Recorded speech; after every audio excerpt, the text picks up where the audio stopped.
Em nome da Associação Brasileira de Instituições Filantrópicas de Combate ao Câncer, gostaria de saudar os inscritos aqui presentes e os inscritos online. É uma grande honra poder recebê-los para este importante evento, onde iremos discutir os desafios da oncologia pós-pandemia. Inicialmente, gostaria de agradecer ao Ministério da Saúde, ao Conselho Nacional de Secretários Estaduais de Saúde, CONAS, e Conselho Nacional de Secretários Municipais de Saúde, CONASEMES, em apoiar este nosso fórum com a indicação dos palestrantes. Agradeço ainda o apoio promocional a Novartis, Roche e Varian por estarem conosco nesta jornada. Finalmente, agradecer aos nossos associados e à diretoria executiva da ABFIC, que indiretamente contribuíram para a elaboração da programação. A nossa ABFIC, uma entidade que congrega 29 associados em 17 estados do Brasil e que representa quase que 10% do total de CACONs e UNACONs dos serviços credenciados. Fomos responsáveis, segundo os dados do DataSUS, em 2020, por 27% das cirurgias oncológicas, 25% das aplicações de quimioterapias, 34% dos pacientes atendidos em radioterapia e 18% das internações clínicas em oncologia. No ano em que completamos 30 anos de existência, o país foi devastado por uma pandemia que prejudicou e atrasou, com índices alarmantes, o diagnóstico dos pacientes com câncer. Preocupados com essa demanda reprimida, procurou, junto aos gestores federal, estadual e municipal, uma discussão para o grave problema de represamento do diagnóstico e, consequentemente, o tratamento do câncer. Serão 2 dias de ampla discussão, divididos em 4 eixos temáticos: adequar o modelo de atenção, redução da desigualdade regional, promovendo a integralidade, avançar nas diretrizes e protocolos diagnósticos e terapêuticos e promover mais e melhores mecanismos de regulação, controle e avaliação. Ao final do evento, pretendemos elaborar um documento com os principais desafios dos eixos temáticos discutidos, com a finalidade de propor aos gestores federal, estadual e municipal uma política nacional de prevenção e controle do câncer que seja justa e ágil aos pacientes do Sistema Único de Saúde.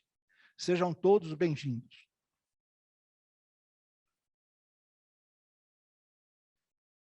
Eu gostaria de convidar a Cristina Aparecida Trigo Moro, que é diretora do Desenvolvimento em Saúde da Fundação Amaral Carvalho de Jaú, para a condução dos trabalhos da nossa primeira mesa. Boa tarde a todos.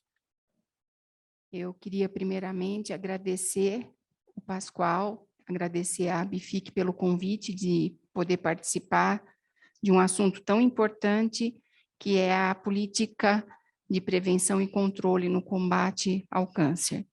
E parabenizar a ABFIC, toda a diretoria, por desenvolver esse fórum, primeiro fórum de oncologia, e pelos números aí que o Pascoal apresentou para a gente, somos entidades que somos fundamentais no país no atendimento à população, tanto a população SUS quanto a população da saúde suplementar, mas principalmente atendido pelo Sistema Único de Saúde, que a gente hoje atende praticamente 1/4 dessa população na oncologia. Eu gostaria de dar, então, as boas-vindas a todos e Nesse primeiro eixo temático a ser discutido, será a necessidade de se adequar ao modelo de atenção, organizando as ações e serviços em rede, expandindo a oncologia a todos os níveis do sistema de saúde. Dentro desse eixo, iremos abordar os seguintes desafios. Necessário aprofundar a situação das responsabilidades de entes e discutir a política nacional de prevenção e controle do câncer como um todo. A rede de atendimento em linha de cuidado deve ser rapidamente estabelecida. Cada palestrante vai ter 20 minutos na sua apresentação e, ao final das apresentações, nós teremos as perguntas dos inscritos. Os participantes aqui presentes podem fazer as perguntas por escrito e os participantes online pelo chat.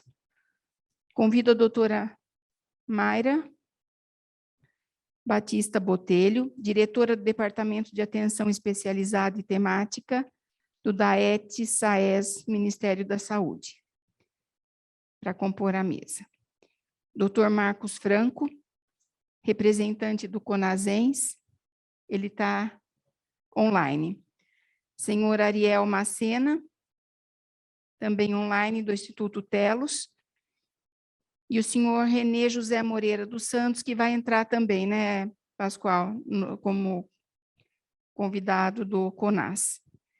Então, doutora Mayra, boa tarde. Acho que podemos começar, então, com a sua apresentação. Boa tarde a todos. Eu vou solicitar que eles coloquem minha apresentação aí na tela, por favor.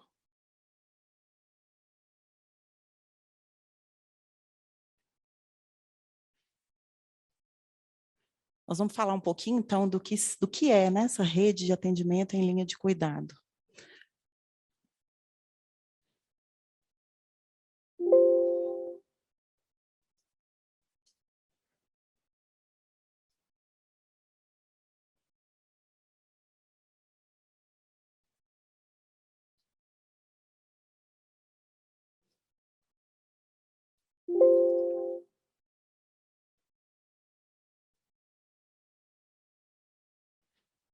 Bom, a nossa política nacional de prevenção e controle do câncer, ela está inserida num contexto aí de mudança dos aspectos demográficos vivenciados por diversos países.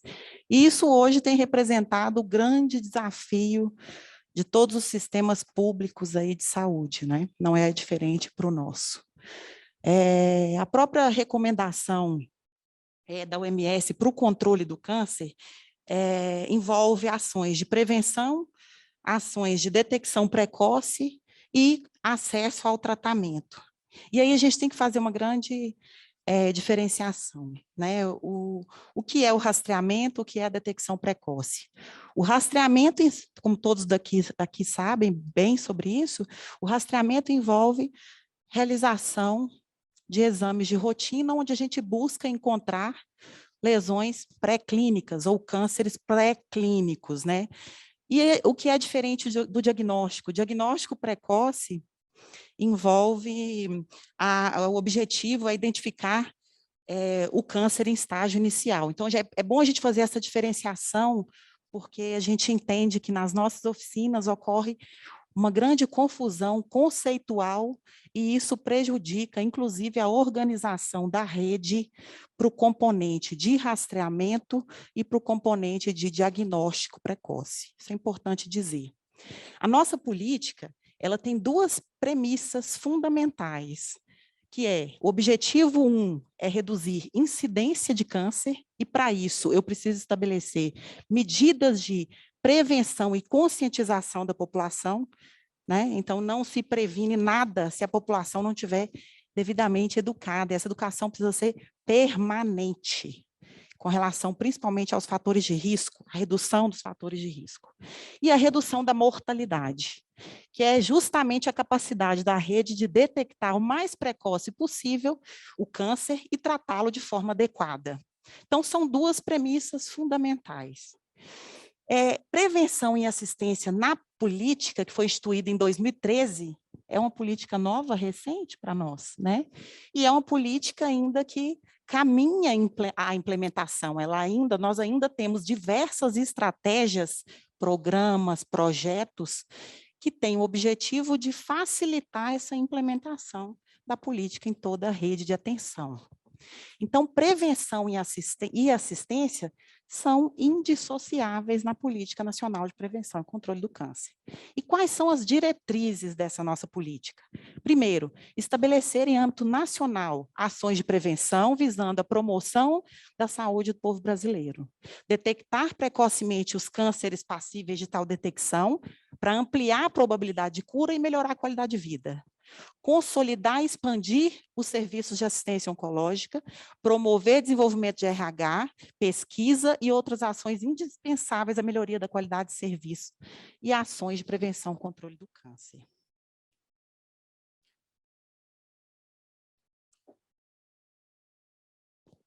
Bom, aqui eu trouxe um pouquinho do desenho operacional da nossa política, tá?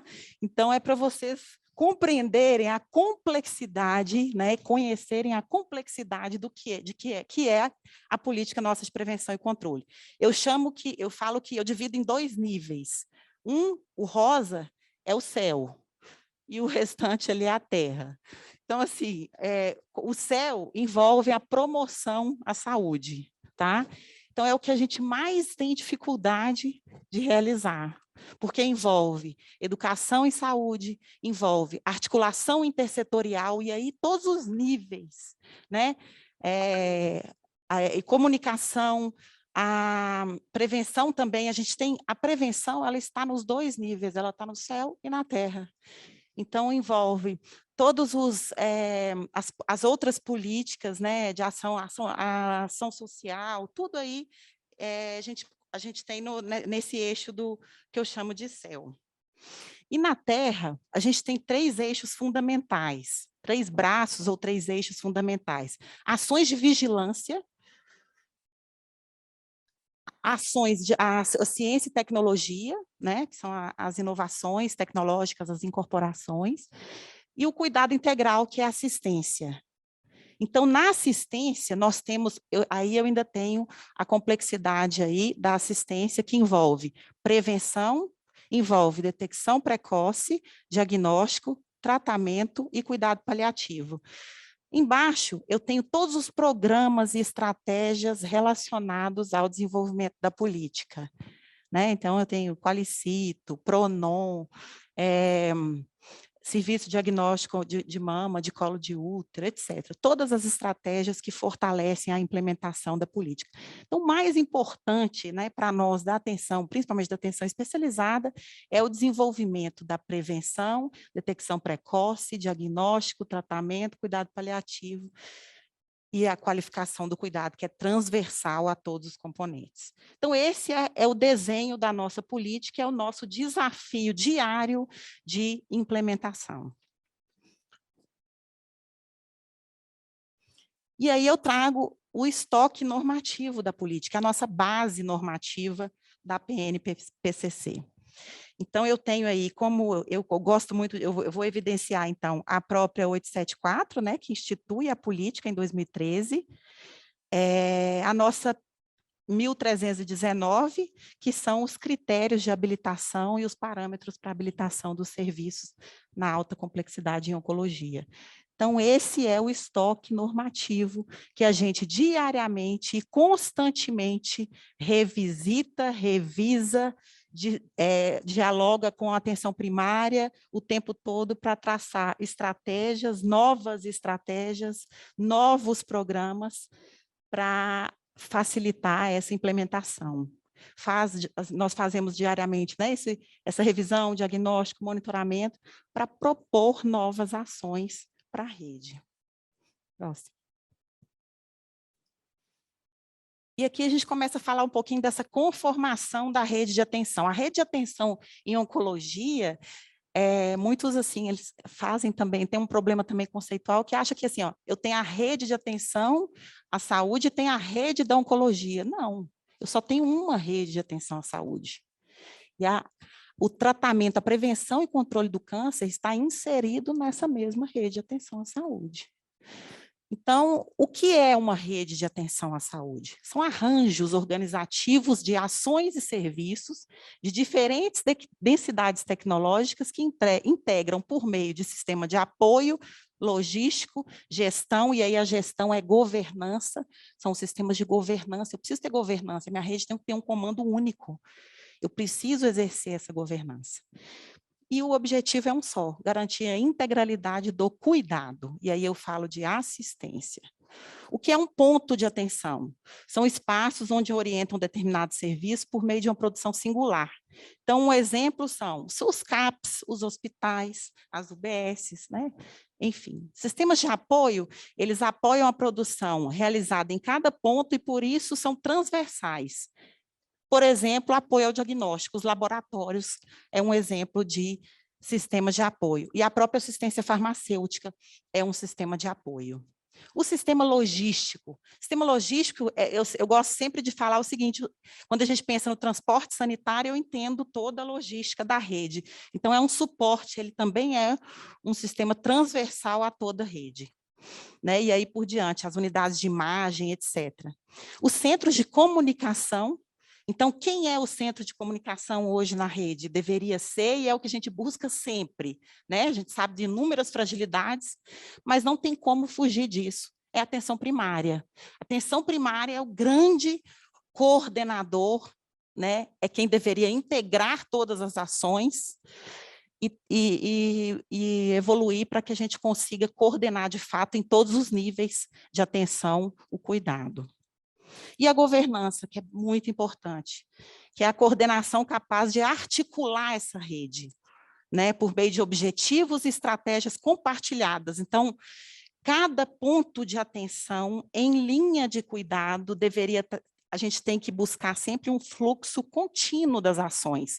Eu preciso fazer um diagnóstico da minha rede para encontrar as fragilidades dela e atuar para sanear esses problemas. Então, de uma simples comunicação de um resultado que não chega no tempo adequado, né, de uma busca ativa de uma população para rastrear que a unidade básica não está conseguindo buscar, que estratégia eu preciso desenvolver? Né, isso ficou muito claro durante a pandemia, que nós tivemos aí a interrupção de programas de rastreamento em quase 50% dos países, né, que foi reportado até pela OMS. Então, que tipo de estratégia eu devo desenvolver para buscar sensibilizar essa mulher ou qualquer usuário, né, que tenha um programa de rastreamento que a gente chama de organizado, que tenha a possibilidade de rastrear um câncer rastreável? Que tipo de estratégia eu preciso desenvolver para buscar essa mulher, para que a gente consiga inseri-la na rede e coordenar o cuidado em todos os níveis de atenção. Por isso que nós nunca vamos evoluir se a gente olhar somente para os hospitais habilitados. Ele está inserido numa rede, que com cada ponto de atenção tem um papel nessa rede. E a atenção primária, ela precisa coordenar esse cuidado em todos os níveis de atenção. Esse é o nosso objetivo diário, é o que a gente persegue na implementação o tempo todo. Estamos longe ainda de conseguir alcançar tudo isso. Claro, estava conversando com o Adriano ali sobre como é difícil, né, trabalhar nessa rotatividade de gestores que a gente tem, principalmente gestores locais, municipais, que a gestão do município coincide com o mandato do prefeito, né, que são profissionais pouco qualificados na maioria das vezes, e que a gente tenta, às vezes, educar, qualificar, mas quando a gente consegue avançar, troca o gestor. Então, é um trabalho hercúleo, né, para todos os níveis, e aí a gente ainda tem essa descentralização, o SUS é tripartite, cada um com a sua responsabilidade, né, e é bem complexo mesmo a implementação de qualquer política no SUS. Próximo. Aqui eu trago, então, resgato um pouquinho de quando a gente começou a trabalhar a rede, que a gente chamava de teia, né? E é justamente isso mesmo, né? Todos os pontos de atenção dentro de uma teia, só que a gente precisa conectar, integrar e articular esses pontos para que cada um se corresponsabilize pela ação, pelo cuidado, em todos os níveis, a macropolítica, a microclínica, a gestão da clínica no hospital, até a transferência de cuidado numa estação, numa unidade dentro do hospital, se eu não tiver um profissional que se sinta pertencente àquela rede e que se sinta responsável, corresponsável pelo cuidado daquele paciente, eu não vou ter resultado, eu não vou ter também nenhum resultado bom, né, também da instituição. Então, é nesse sentido que eu preciso definir qual é o meu ponto de atenção que se conecta ao outro e como que ele se conecta, que tipo de comunicação eu estabeleço para que esse fluxo seja contínuo, né?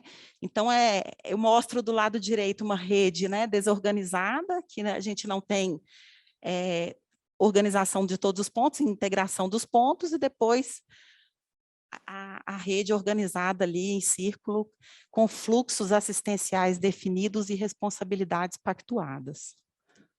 Próximo. Então, aí eu começo a mostrar de forma didática o que é uma linha de cuidado, né? O que é um fluxo de usuário nessa rede de atenção, e que não muda. Qualquer política de atenção especializada, eu sempre vou ter todos os níveis de atenção na rede, configurados na rede, mas se eu não estabelecer um fluxo linear, contínuo, né, com governança clara, com ações claras, com responsabilidades claras, eu não consigo avançar.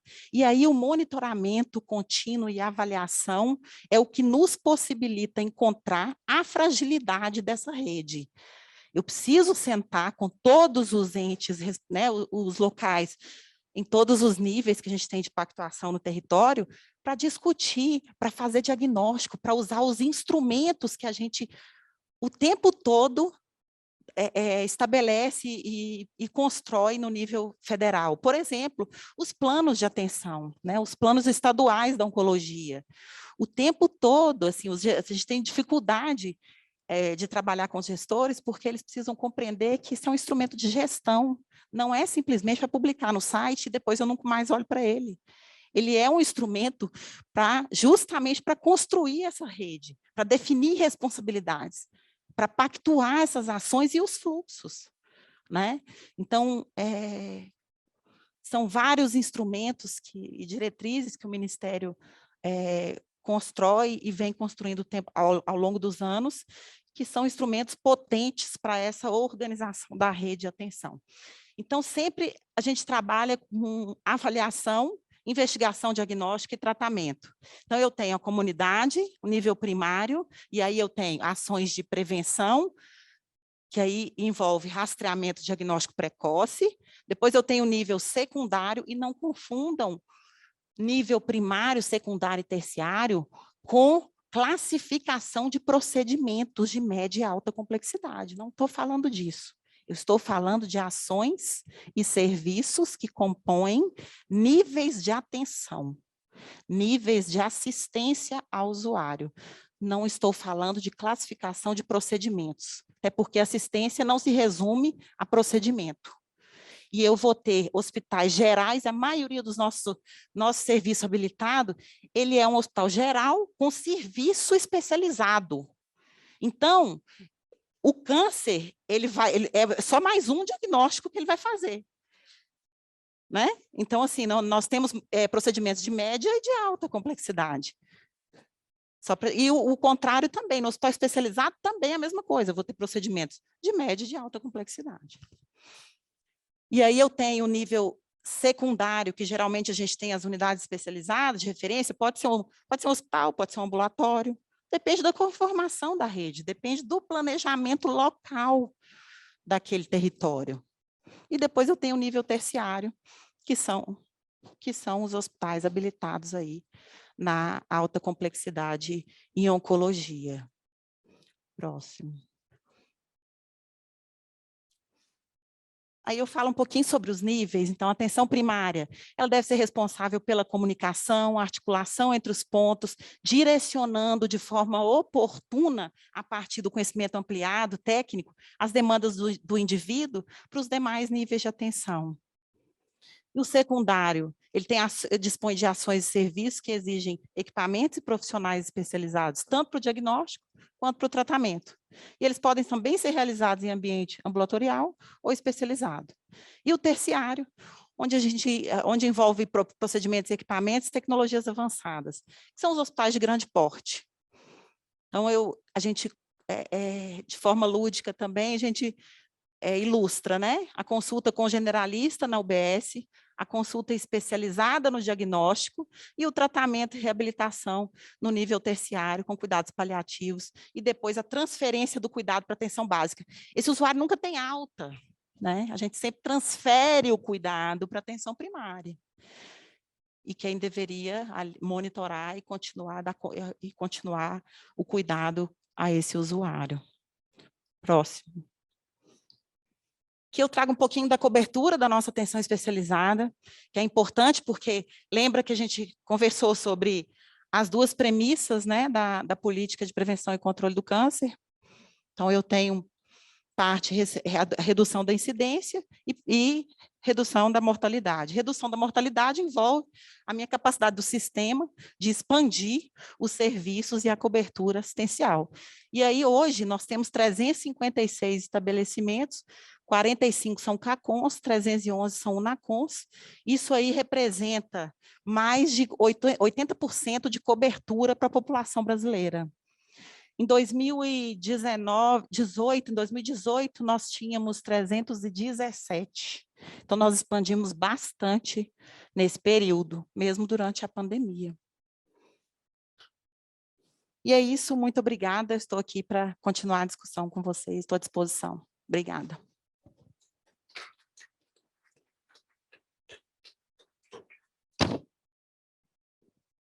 Pois não. Acho que podemos, no final, fazer as perguntas. Vamos por escrito, se possível. Se quiser já ir mandando aqui para mim as perguntas. Gostaria, então, agora de convidar o doutor Marcos Franco, representante do CONASENS, que vai fazer sua palestra. Em nome do presidente Williams, eu quero cumprimentar a todos desse evento e desejar que a gente tenha um trabalho profícuo e com bons resultados. Cumprimentar os colegas e agradecer o convite feito pela... Vocês estão me ouvindo direitinho? Sim. Tá bem. Então, eu queria aqui falar em nome do Conselho Nacional de Secretarias Municipais de Saúde, nessa perspectiva do impacto da Covid, o que esse impacto tem causado, enfim, e depois eu tenho certeza que eu serei bem complementado pelo René, do CONAS. Eu vou tentar me ater um pouco mais, René, na perspectiva do impacto dentro do município, e você fala mais na perspectiva do sistema, que eu acho que é importante mesmo, como Estado. Bom, no âmbito do município, a pandemia... A primeira coisa que a pandemia fez parar foi o nosso processo de prevenção, né? E aí nós tivemos vários problemas, muita insegurança, o que fazer, quais os caminhos tecnicamente corretos para poder organizar o trabalho dentro do município para enfrentar a Covid. Várias situações, vários experimentos foram feitos e, de uma maneira geral, houve um grande prejuízo na atenção primária de saúde no município. A Covid fez com que a gente suspendesse uma enormidade de serviços próprios municipais, principalmente pela ausência de profissionais, né? Tanto na ausência de profissionais por medo, pela fobia de estar convivendo com um processo pandêmico, fez com que os profissionais se ausentassem de serviços, como, na verdade, também o desvio desses profissionais da atenção primária para recompor e fortalecer as nossas equipes que estavam trabalhando na rede de urgência e emergência no enfrentamento da Covid, que foi extremamente necessário nesse processo. De qualquer maneira, várias foram as situações, em cada lugar diferente uma da outra, que fizeram com que a atenção primária durante o processo da Covid tivessem o seu desenvolvimento obstruído. E a gente observou isso, inclusive, nos processos de monitoramento da própria atenção primária, que foram pactuados no âmbito da tripartite, que é um espaço de governança maior do Sistema Único de Saúde, onde participam gestores estaduais, municipais e o gestor federal na deliberação e orientação do processo de organização e financiamento do Sistema Único de Saúde. O que a gente observou dentro do município foi que, na verdade, foi preciso organizar uma outra porta de entrada dentro do município, tentando fazer com que se salvasse aquelas atividades, em especial aquelas atividades com pacientes crônicos, né? Então, a gente teve um acúmulo de agravos por conta da desassistência, tanto na perspectiva de prevenção como de atenção primária de saúde em relação aos crônicos, e fez com que, na verdade, a gente provocasse um processo de acúmulo desses casos ainda não resolvidos, ainda não equacionados, e que está extremamente preocupante nesse momento no país como um todo. Eu posso dizer que a gente tem uma grande dificuldade nesse momento, inclusive, de avaliar a dimensão dessa represa, desse represamento que acontece dentro de cada município. É óbvio que em cada lugar tem uma situação diferenciada, também isso não é uma coisa generalizada. De qualquer maneira, outra questão importante também que está acontecendo nesse momento, dentro da atenção primária, até por consequência disso, foi a questão das sequelas provocadas pela Covid, né? As sequelas provocadas pela Covid também estão ocupando um espaço importante no processo de atenção primária de saúde. E não houve um aumento da atenção primária de saúde, não houve uma ampliação da atenção primária de saúde. Os recursos que foram destinados para o enfrentamento da Covid ou se serviu a organizar um processo de porta diferenciada ou de horário diferenciado da atenção primária de saúde, mas na maior parte das vezes esses recursos foram aplicados na rede de urgência e emergência. Todos vocês acompanharam o desenvolvimento disso no país. De qualquer maneira, os recursos que a gente precisa para poder estar enfrentando essas sequelas da Covid não foram, até hoje, dimensionados adequadamente. A gente trabalha com as possibilidades locais. Uma outra situação que aconteceu, que também é meio catastrófica nessa situação dentro do Sistema Único de Saúde, foi a parada absolutamente, quase que total das cirurgias eletivas, né? Então, as cirurgias eletivas, elas são muito importantes no processo de prevenir agravamentos de situações que são, muitas vezes, até mesmo relacionadas com o próprio câncer, né? Então, isso é uma coisa muito grave nessa situação. E nós temos uma notícia nessa perspectiva, o René também pode depois falar isso com um pouco mais de propriedade, mas a notícia que nós temos a respeito de cirurgias eletivas é que, embora todos os anos a gente sempre teve, ao longo desses últimos, sei lá, 15 anos, René, 16 anos, financiamento para a cirurgia eletiva, esse ano que vamos entrar agora, esse financiamento não existe, existe um processo de restrição orçamentária que vamos voltar ao processo de financiamento do Sistema Único de Saúde, ao equivalente a 4 anos atrás. Então, como foi o financiamento, o nível de financiamento daquele sistema naquele momento. Isso é o que determina a emenda constitucional em vigência nesse momento. Então, nós temos um acúmulo, olha a situação catastrófica que se preconiza e que a gente tem aí pela frente. Nós temos um acúmulo de crônicos, nós temos uma ausência de trabalhos preventivos na perspectiva de trabalhar a oncologia, tanto de rastreamento quanto de diagnóstico, né? É uma situação complicada isso, a gente hoje não consegue saber o tamanho dessa realidade, dessa questão. Temos uma limitação financeira gigantesca. Bom, o que nós estamos pensando na perspectiva da gestão do Sistema Único de Saúde, que a gente pode minimizar ou tentar minimizar um pouco essa situação, uma vez que quem tem que, além de nós, né, e nós temos feito isso cotidianamente, reivindicar um repensado financiamento do sistema que possa atender a plenitude das suas demandas, é também a população frente ao Estado brasileiro. Então, isso não é uma responsabilidade específica de gestor Porque não são os gestores que determinam a quantidade de recursos que vem para o Sistema Único de Saúde. Esses recursos são provenientes do Estado brasileiro através daquilo que pactua com a população e tudo mais. Então, a população precisa se organizar e eu acho que esse movimento é um movimento extremamente importante que pode ajudar a gente nessa situação. Mas o que nós estamos fazendo? Nós estamos fazendo nesse momento é tentar otimizar a aplicação desses recursos, qualificando a organização dessa rede de atenção à saúde. Então, existe um movimento no âmbito da tripartite de fortalecimento dessa gestão e da qualificação do processo de planejamento do Sistema Único de Saúde. Isso, neste momento, está dado no âmbito da região de saúde, em especial na macro-região de saúde, que comporta uma organização mais ampla do que é a rede de atenção à saúde. E nesse espaço, a governança dessa região está pensando, nesse momento, as dimensões que precisam ser repensadas a partir de como é que eu posso garantir a integralidade nessa região. Então, nós estamos com um processo que é conhecido como Planejamento Regional Integrado, onde participam os 3 entes da federação em cada uma das 120 macro-regiões desse país, né? Esse é um esforço que nós estamos fazendo com o CONAS, com as EMS, com a participação do Ministério da Saúde, tentando qualificar esse processo de planejamento. E por que isso é importante, né? Isso é muito importante, porque é preciso dimensionar a realidade da situação para fazer um bom planejamento. Então, o que é, quando eu disputo, por exemplo, recursos para a oncologia, qual é o montante dessa situação de saúde que eu preciso trabalhar e qual é a diretriz e a prioridade dessa situação?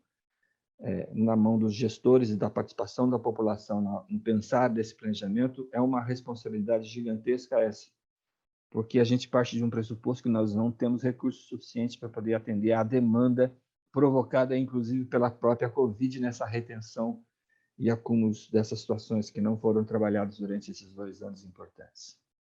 Bem, de qualquer maneira, não são boas as perspectivas porque não temos financiamento, não são boas as perspectivas porque a gente não dimensiona exatamente do que nós estamos falando que está represado nessa situação, mas eu acho que existe hoje um âmbito, um esforço nacional dentro dos gestores do Sistema Único de Saúde de construir um processo de sinergia da aplicação desses recursos, de fazer com que, na verdade, todas essas iniciativas elas colaborem de tal maneira que a gente possa otimizar e conseguir resultados melhores do que a gente vem conseguindo tradicionalmente ao longo da aplicação dos recursos no sistema. De qualquer maneira, a gente tem uma situação extremamente preocupante e dentro daquilo que é possível, tanto de município, que está extremamente preocupado com a qualificação dos gestores municipais, assim como gestores regionais, como gestores estaduais e como a própria gestão nacional.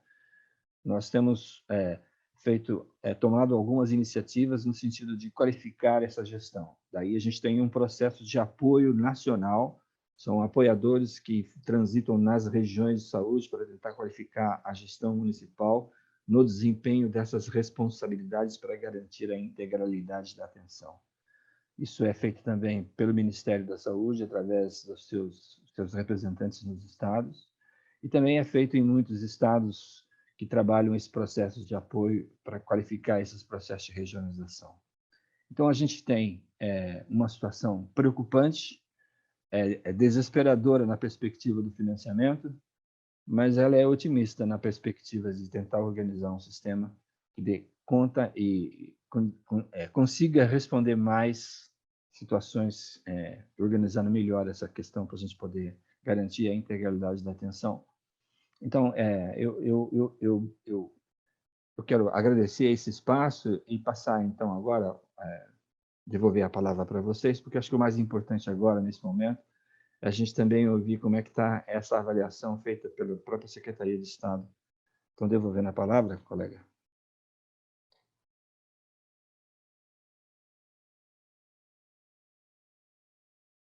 Estamos recebendo aqui as perguntas, quem quiser já fazer por escrito, deixando aqui com a gente, para, no final, os nossos convidados poderem responder aos questionamentos.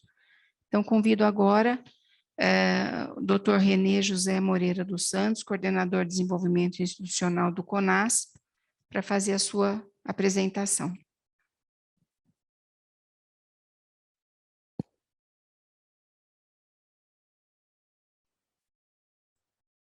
Bom, estão me ouvindo bem? Estão me ouvindo bem? Bom, primeiro, dar meu boa tarde a todos e todas, agradecer aqui em nome do presidente Carlos Lula e do secretário executivo do CONAS, João Di Frutuoso, ao convite para participar desse fórum, né? Quero saudar aqui a Maíra, que me antecedeu, e o Marcos Conazemes, né? E o Ariel, que, pelo que eu entendi, também vai participar dessa mesa. Vou tentar, de alguma maneira, evitar de tocar alguns temas que já foram colocados pelo Marcos e pela Maíra, mas eu gostaria de dividir a minha fala em 3 contextos. Primeiro, o contexto normativo, que, ao meu ver, já foi inicialmente abordado pela Maíra, mas também queria falar um pouco nesse contexto de pós-pandemia, que foi também muito bem colocado aqui pelo Marcos Franco, e também quero falar um pouquinho do contexto dos desafios, né? Na perspectiva não só de identificá-los, mas de poder compartilhar com todos aí algumas questões que o CONAS tem trabalhado na busca de soluções para esses desafios. Talvez até, na minha fala, eu ultrapasse os limites previstos para essa mesa e acabe entrando em temas que provavelmente serão abordados com mais detalhe na reunião de amanhã, mas como, infelizmente, nós não temos condições de agenda amanhã, acho que isso até pode ajudar ao final da discussão aí, para que vocês possam ter compartilhar com nós algumas questões que nós estamos discutindo. Primeiro, no contexto normativo, e foi colocado isso pela Maíra, eu tenho algumas questões que eu acho que são fundamentais e que devem servir de divisor de águas nessa discussão da oncologia. E, às vezes, Marcos, eu fico um pouco frustrado, porque eu considero a portaria 4279/2010 um divisor de águas. Eu pedi a todos que estão nessa reunião, seja via remota ou presencial, que lessem essa portaria. Porque ela traz muitas das respostas que estão postas nos desafios desse fórum. Porque é a portaria que define as diretrizes estratégicas para a organização das redes de atenção à saúde. E por que eu digo que é um divisor de águas? Porque, por exemplo, no tema oncologia, ou no tema terapia renal substitutiva, ou, enfim, em temas relacionados, por exemplo, às condições crônicas, até a edição dessa portaria, nós falávamos de rede de alta complexidade. Eu já estou há 40 anos trabalhando na gestão do SUS. E a gente sempre teve, até 2010, uma visão de que algumas questões eram focacionadas a uma rede de alta complexidade. Quando nós iríamos discutir a questão da oncologia, nós fazíamos uma discussão voltada à discussão da alta complexidade. E o grande divisor de águas, para mim, dessa portaria de redes é justamente entender que a rede, como bem colocado aqui pela representante do Ministério, ela é vista num contexto mais amplo. Além, eu não estou dizendo que a questão da alta complexidade não seja necessária, estou dizendo que ela faz parte de uma rede. Mas até 2010, essa concepção, até em termos de planejamento do Ministério da Saúde, era muito pouco utilizada. Quem já está há tanto tempo atuando em Brasília nessas questões relacionadas a portarias ministeriais, pode ter certeza que antes de 2010 o conceito era esse. E eu acho que essa portaria é um divisor de águas. Ela traz boa parte das respostas que vocês estão buscando aqui, e depois eu vou tentar fazer uma interrelação que eu acho importante sobre isso. A segunda questão normativa que eu quero chamar a atenção, que eu acho também fundamental, e tive a oportunidade, com outras pessoas, inclusive com a gente, participar dessa discussão, é a Lei 12.401, que é a lei que praticamente definiu uma alteração da Lei 8080, que dispõe sobre assistência terapêutica e incorporação de tecnologias no SUS. Por que eu entendo que essa lei é importante? Porque na oncologia, a inovação, a incorporação tecnológica, seja de procedimentos, de medicamentos, ela tem sido a nossa rotina diária de dificuldades, por exemplo, muitas vezes em relação à própria judicialização. E essa lei traz elementos fundamentais que fortaleceram, a partir de 2011, por exemplo, o papel da Conitec. Até 2011, nós não tínhamos Conitec. Hoje a Conitec vai estar em todas as as manchetes da noite. Mas nós sabemos que a Funitec fez um diferencial enorme em relação a isso. Até, inclusive, para qualificar esse processo de incorporação, principalmente utilizando a medicina baseada em evidência. Mas essa lei também traz todo um arcabouço de responsabilidade para o que a gente chama de Comissão Intergestores Tripartitos, o processo de participação para essas incorporações tecnológicas, né? O papel de CONAS, CONASEMS e Ministério.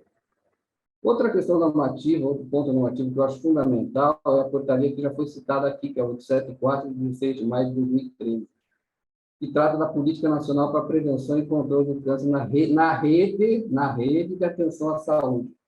Essa portaria é depois da portaria de 2010.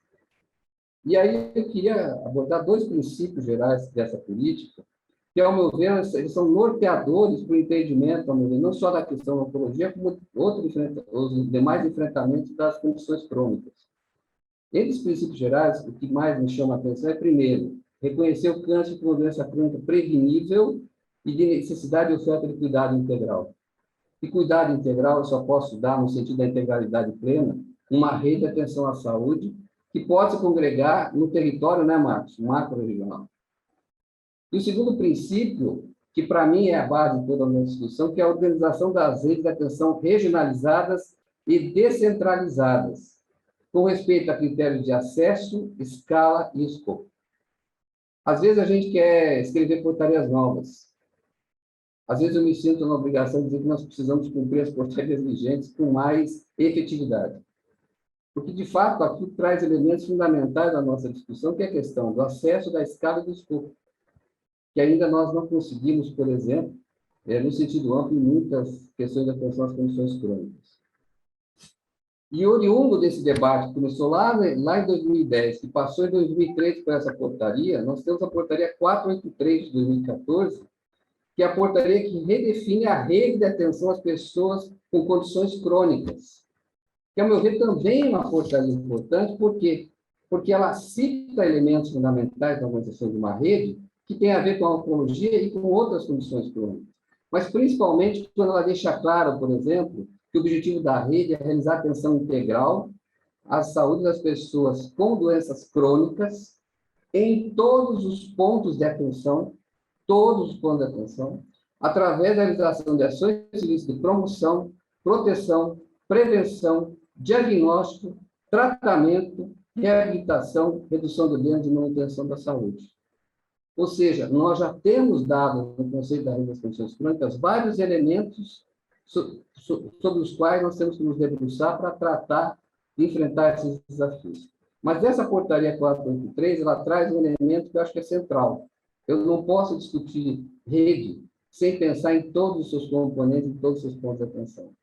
Eu não vejo solução para a oncologia se eu não tiver uma atenção primária efetiva, eficiente, ordenadora do cuidado e coordenadora dessa área.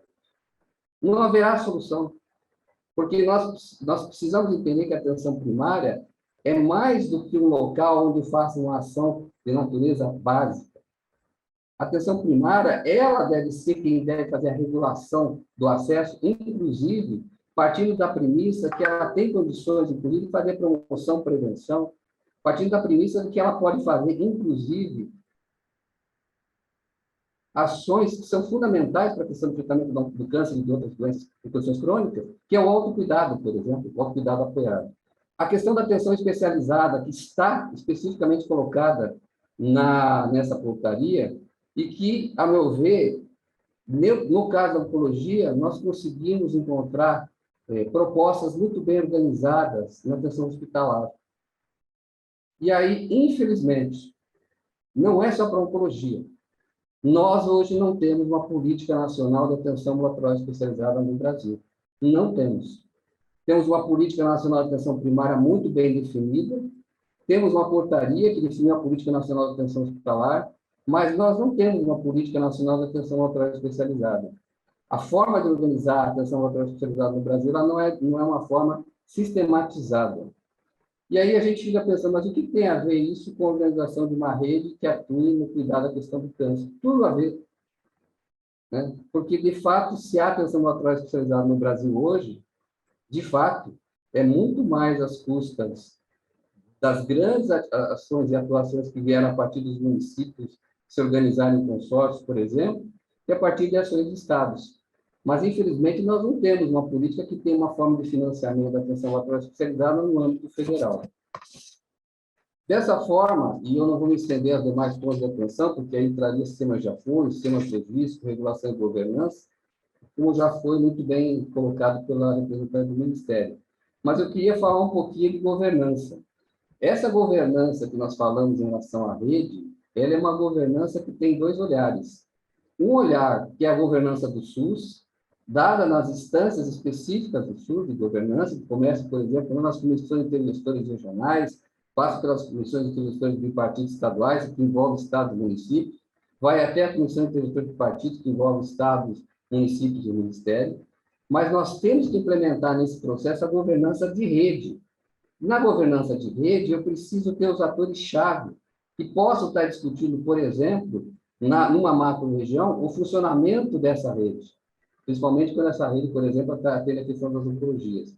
E nessa governança de rede, que não é uma governança deliberativa, eu tenho que ter, além dos gestores, eu tenho que ter, além do controle social, também tem que ter os prestadores para estar conversando com ele o tempo todo, para que ele fique definido sob o ponto de vista da execução das atividades pensadas no planejamento.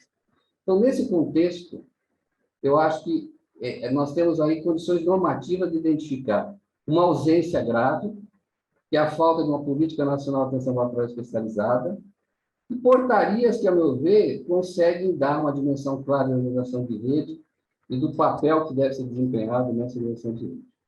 Mas qual é o contexto que nós estamos vivendo hoje, como diz o Marcos? O contexto pós-pandemia. Eu me atrevo a dizer, e às vezes não me atrevo tanto, de dizer que seja pós-pandemia. Não tenho ainda 100% de dizer assim, estamos no pós-pandemia. Eu ainda acho que a gente todos nós gostaríamos disso, mas a gente ainda não tem essa certeza absoluta. Mas eu diria que o contexto pós-pandemia, ele trouxe para nós alguns aprendizados. O primeiro deles é que problemas antigos continuam presentes. A pandemia apenas, talvez, exacerbou, né, esses aspectos e problemas antigos.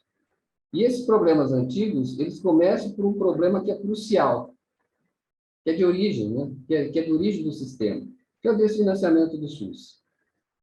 Se na pandemia a gente viu aí, e aí às vezes eu fico a me perguntar, eu fiz um dia desse um debate na Câmara dos Deputados, me vi a perguntar o seguinte: nos últimos 2 anos, em função dessa catástrofe sanitária, nós conseguimos aportes sanitários nunca imaginados, né, Marcos?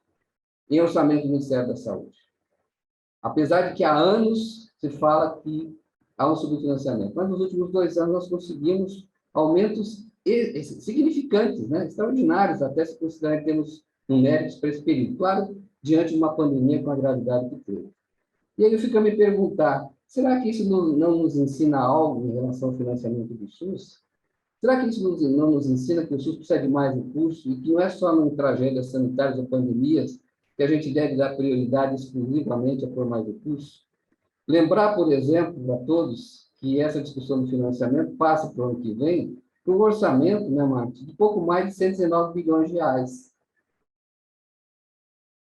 Não vai dar para enfrentar o pós-pandemia por 109 bilhões de reais do Ministério da Saúde. Isso vai ter que ser totalmente repensado, porque nós temos aí, como diz o Marcos, cirurgias eletivas, digamos assim, já era uma situação complexa antes da pandemia, mais complexa agora, transplantes, tratamentos oncológicos, e toda a necessária organização de uma rede de reabilitação, por exemplo, para aquilo que a gente está chamando de Covid longa ou síndrome pós-Covid.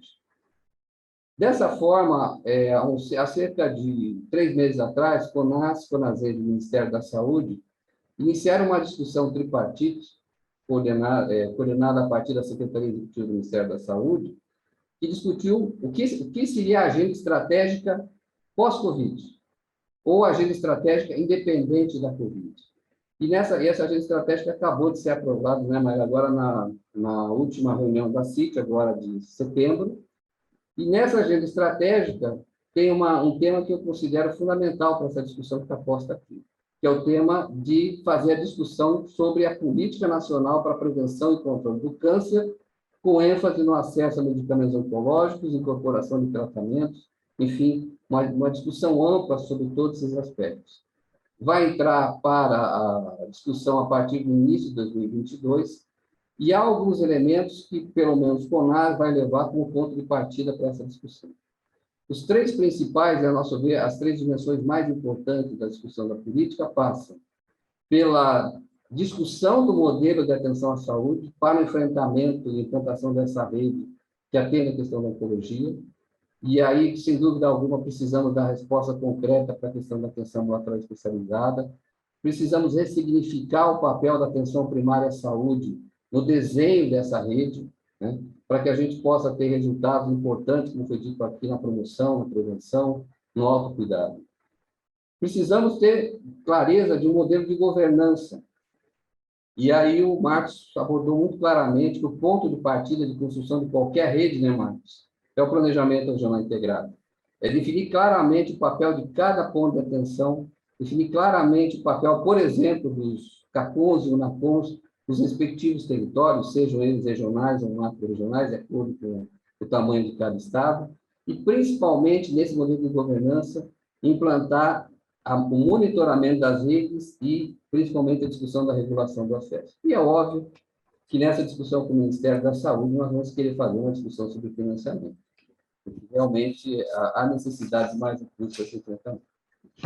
Diante desses dois contextos, eu listei alguns pontos aqui que eu queria deixar para reflexão, que eu acho que vai ser muito mais objeto também das próximas mesas e da mesa, principalmente de amanhã. Quais são os desafios, ao meu ver, a superar? Nesse momento, no curto prazo, nós temos que enfrentar os desafios decorrentes da Covid-19, que é o acúmulo de procedimentos não realizados, de diagnósticos não feitos, de pacientes não tratados, né?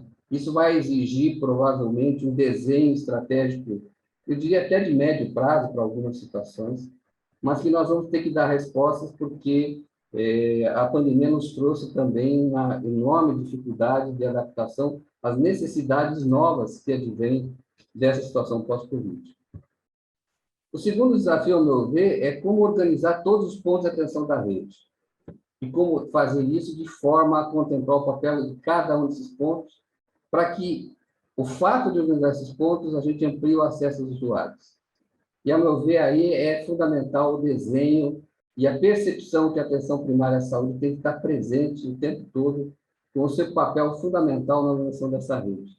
Não vai haver sucesso em qualquer rede de atenção à saúde, seja em qualquer situação de rede de cuidado, se a atenção primária à saúde está devidamente valorizada e devidamente empoderada nesse processo. Terceiro, que eu acho que é uma coisa que afeta todas as redes que têm o movimento de condições crônicas, que é a falta de uma política nacional de atenção ambulatorial especializada com desenho em rede.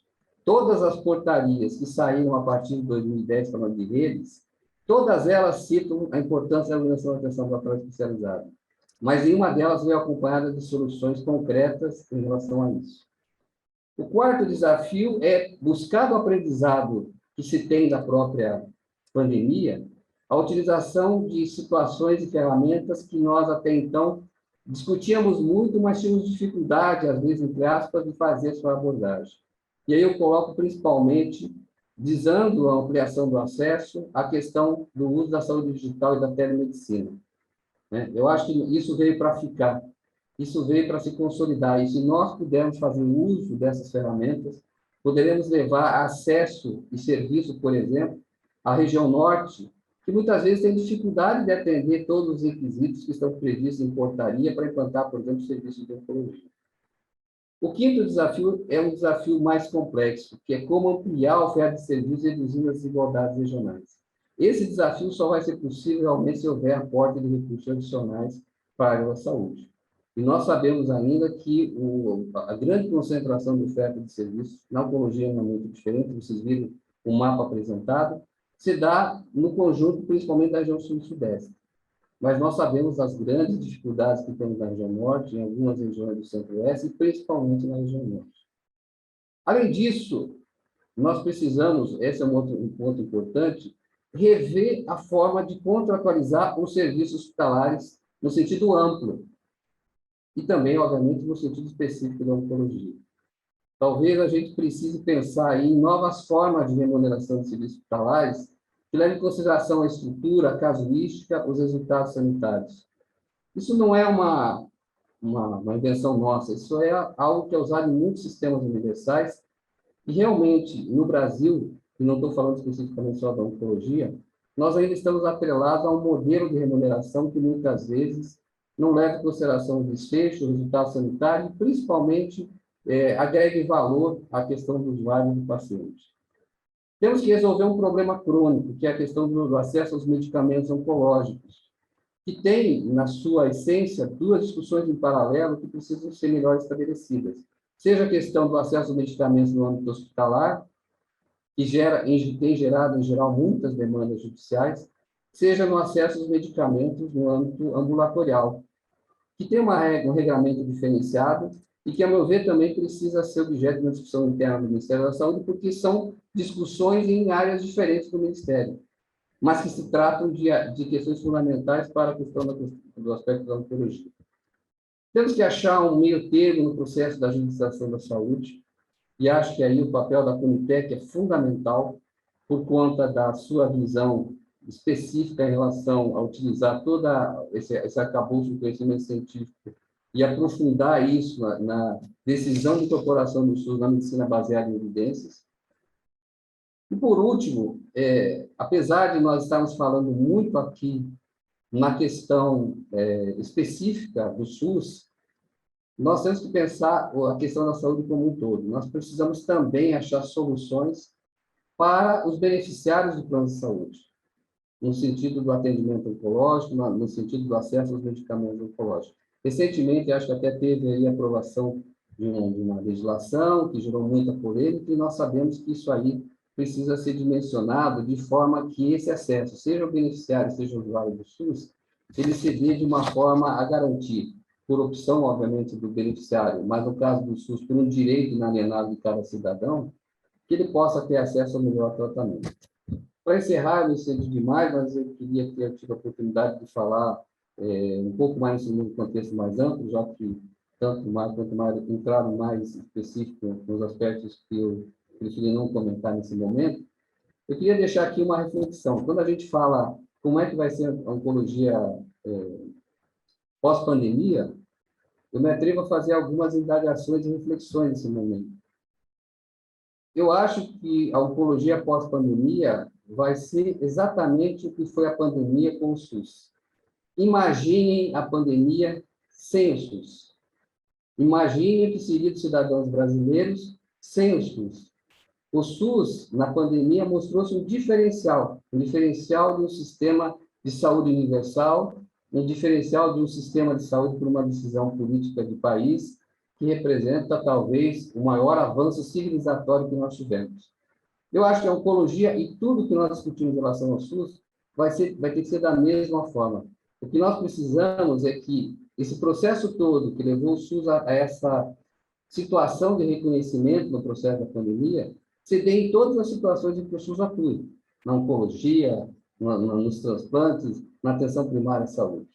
Porque, de fato, eu acho que nós temos aí um aprendizado da pandemia, que é o seguinte: os sistemas universais responderam muito melhor à pandemia, né? E, com certeza, se nós conseguirmos aumentar a eficiência do sistema, termos financiamento adequado e, principalmente, capacidade e eficiência da gestão, né, no sentido amplo da sua articulação, principalmente na articulação que envolva não só os atores do Poder Executivo, mas também os atores do Poder Legislativo que coloquem recursos suficientes para que se sustenha a condição de ser executado, nós, com certeza, teremos esse conjunto de desafios agregado aos meios, né, para enfrentá-los. E, com esses meios, eu tenho certeza que o SUS vai se mostrar, mais uma vez, eficiente. Apesar do cenário de curto prazo, Marcos, ser um cenário muito complicado, eu ainda me atrevo a ser um otimista realista, né, de dizer que acredito no SUS e que nós vamos conseguir superar isso com muito trabalho e, principalmente, com a parceria, né? Esse aspecto do SUS é importante, parceria com o setor público, filantrópico, privado, com o cidadão, com a sociedade. Muito obrigado, viva o SUS. Obrigada, Renê. Agora vamos passar, então, para o Ariel Macena, do Instituto Telos. Primeiro, obrigado. Queria agradecer o convite da BFIC, da presidência da BFIC, enfim, para participar nesse seminário, no primeiro Fórum de Oncologia. Queria também agradecer as falas, né, do René, Marcos, da Maíra, enfim, Ministério da Saúde, e dizer que eu vou trazer uma perspectiva aplicada sobre o tema da linha de cuidado, da organização e regionalização do SUS, né, olhando para a distribuição de equipamentos com foco de oncologia, e eu vou falar um pouco sobre as implicações especificamente no nível do usuário, né? Então, como que essa estrutura, né, redunda realmente num cuidado adequado para o usuário, quais são as percepções do usuário em relação à distribuição dele das ações dos equipamentos, e como que isso é medido dentro de um projeto que está analisando esse caminho, a jornada e o processo e o serviço de cuidado, não, no oncologia, no caso, para o câncer de mama. Eu sou líder de projetos, enfim, né, de inovação em saúde pública pelo Instituto Telos. Eu também sou especialista em gestão de políticas sociais, né, mestre e doutorando em políticas públicas, onde eu discuto, né, estruturas de inovação e manutenção de serviços inovadores dentro do poder público. E eu estou aqui agora trazendo um pouco desse primeiro olhar que a gente tem sobre um projeto que a gente vem desenvolvendo em parceria com a Roche, o Instituto Avon, com o Instituto Proter, chamado Cuida Mama, e falar um pouco das implicações da primeira fase do projeto, desse momento de pesquisa que a gente tem, então, ter segmentado, né, desde então.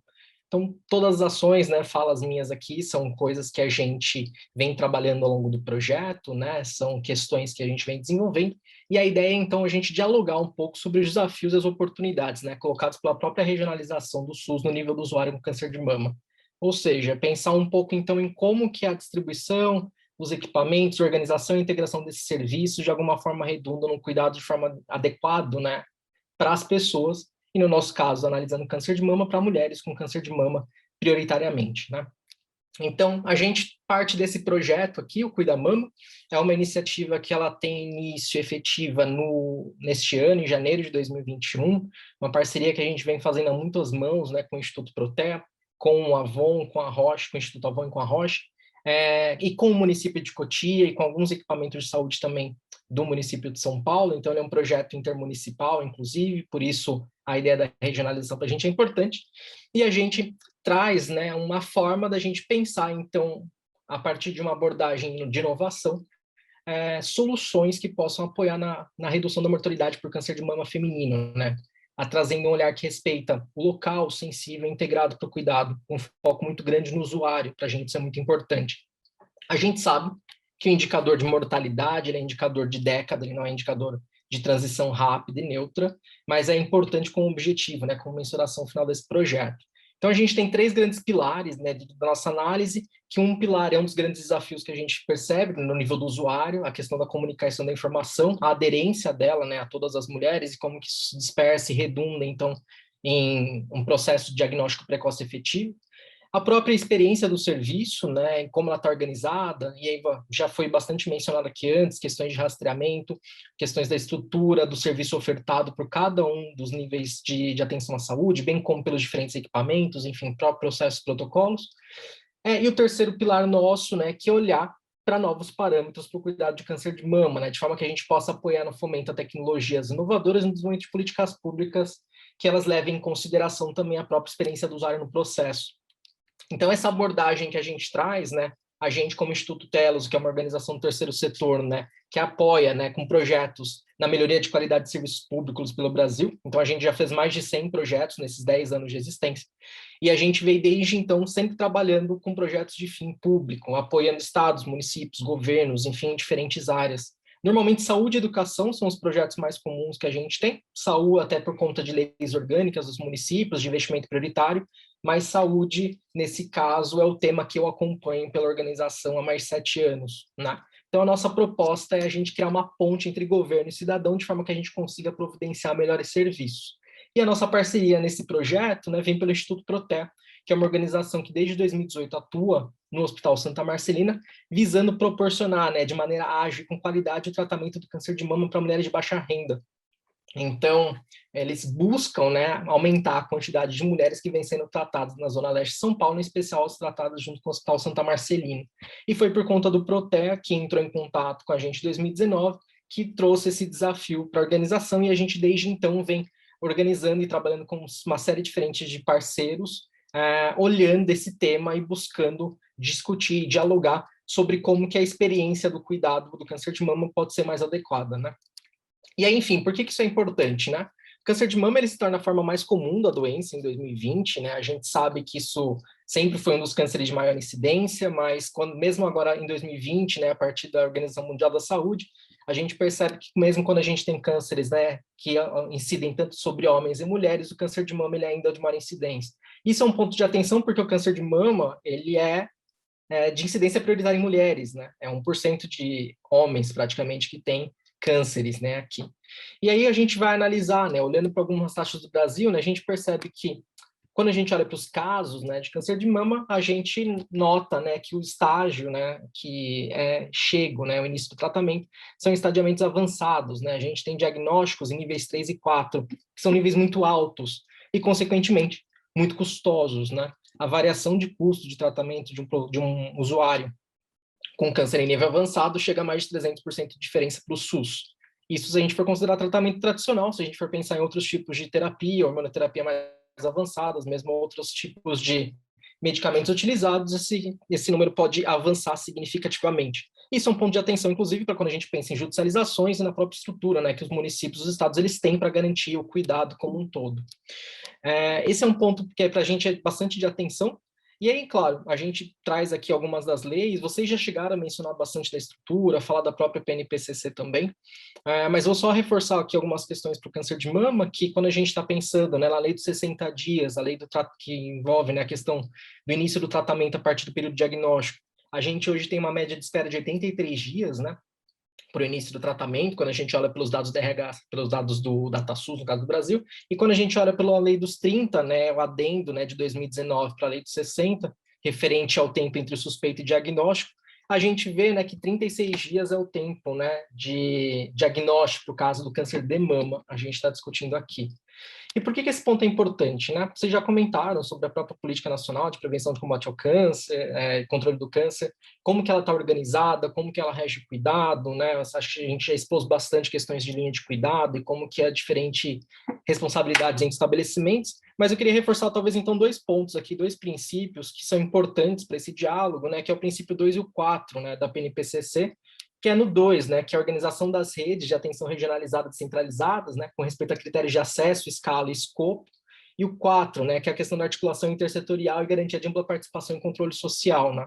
Esses 2 pontos, eles têm uma influência bastante específica, né, eles direcionaram a construção de portarias, inclusive, regulam, inclusive, muitos protocolos, né, de cuidado e pactuações no nível das regiões, né, tanto no nível estadual do bipartite quanto no próprio nível regional das PRIs, mas isso é muito importante porque a forma como a PNPCC coloca o cuidado e como ela recebe o usuário, ela diz muito, né, sobre onde deveriam ser os lugares de tratamento, quanto tempo isso deveria tomar dentro do cuidado, e também da própria perspectiva, né, de como que a mulher vai ser tratada e durante quanto tempo vai ser tratado na linha de cuidado do câncer de mama. Então aqui a Maíra já tinha comentado também inicialmente, né, sobre como que está disperso o tipo de cuidado, o perfil do cuidado a cada um desses níveis. Isso aqui é uma própria figura que o INCA traz no próprio site deles, né, onde ele fala um pouquinho de quais são as competências de cada nível de atenção, mas o ponto importante aqui é que, fundamentalmente, o cuidado para câncer, ele é um cuidado que é integrado. Ele exige uma pactuação adequada, ele exige que os municípios, estados, eles tenham uma relação próxima e que eles entendam que seus sistemas, de alguma forma, se conversem para garantir o cuidado adequado. Isso não apenas no nível da estrutura, né? Mas isso também no próprio nível da transmissão das informações, da jornada desse dado, da forma como ele nasce, e agora ainda mais com as questões, né, vindo pela lei de dados mais recente, né? Enfim, a gente traz agora nova dimensão para o controle da informação sobre o próprio cuidado da mulher. Mas o fato é que, nesse momento, a gente, então, reconhece, né, que a linha de cuidado ela é uma linha fundamentalmente regionalizada, fundamentalmente integrada, e não necessariamente apenas dentro de um local. E por que isso é um ponto importante, né?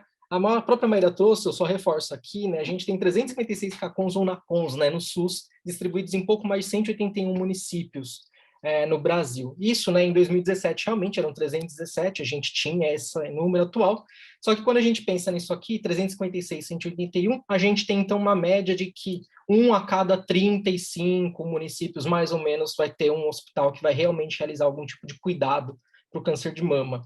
Quando a gente vai pensar na dispersão, né, a gente sabe que a maior parte dos CACONs e UNACONs ele também está localizado na região litorânea, né, próximos ao litoral ou em distância relativa de 100, 300, até 300 quilômetros de lá.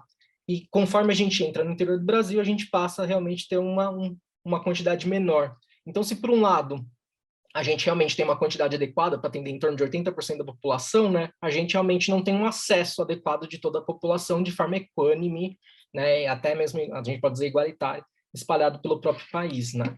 E quando a gente olha São Paulo, né, a gente tem 83 CACONs e UNACONs, né, de acordo com o site do INCA atualmente, né, então, considerando que a gente tem 43 municípios, né, com CACONs e UNACONs, a gente tem uma média aí de 1 a cada 15 municípios dentro do estado de São Paulo, né, fazendo cuidado para a questão do câncer, né, que é praticamente 1/4 de todos os CACONs do país, o que é bastante, né, quando a gente vai pensar em termos de cuidado para o câncer como um todo. 5% deles estão só na cidade de São Paulo, e isso, qual que é o ponto, né, quando a gente pensa nessa questão? É que quando a gente está olhando para o nível do usuário, eu passo a não olhar só para o serviço e para o equipamento, mas eu passo a verificar onde essa pessoa está e para onde ela vai.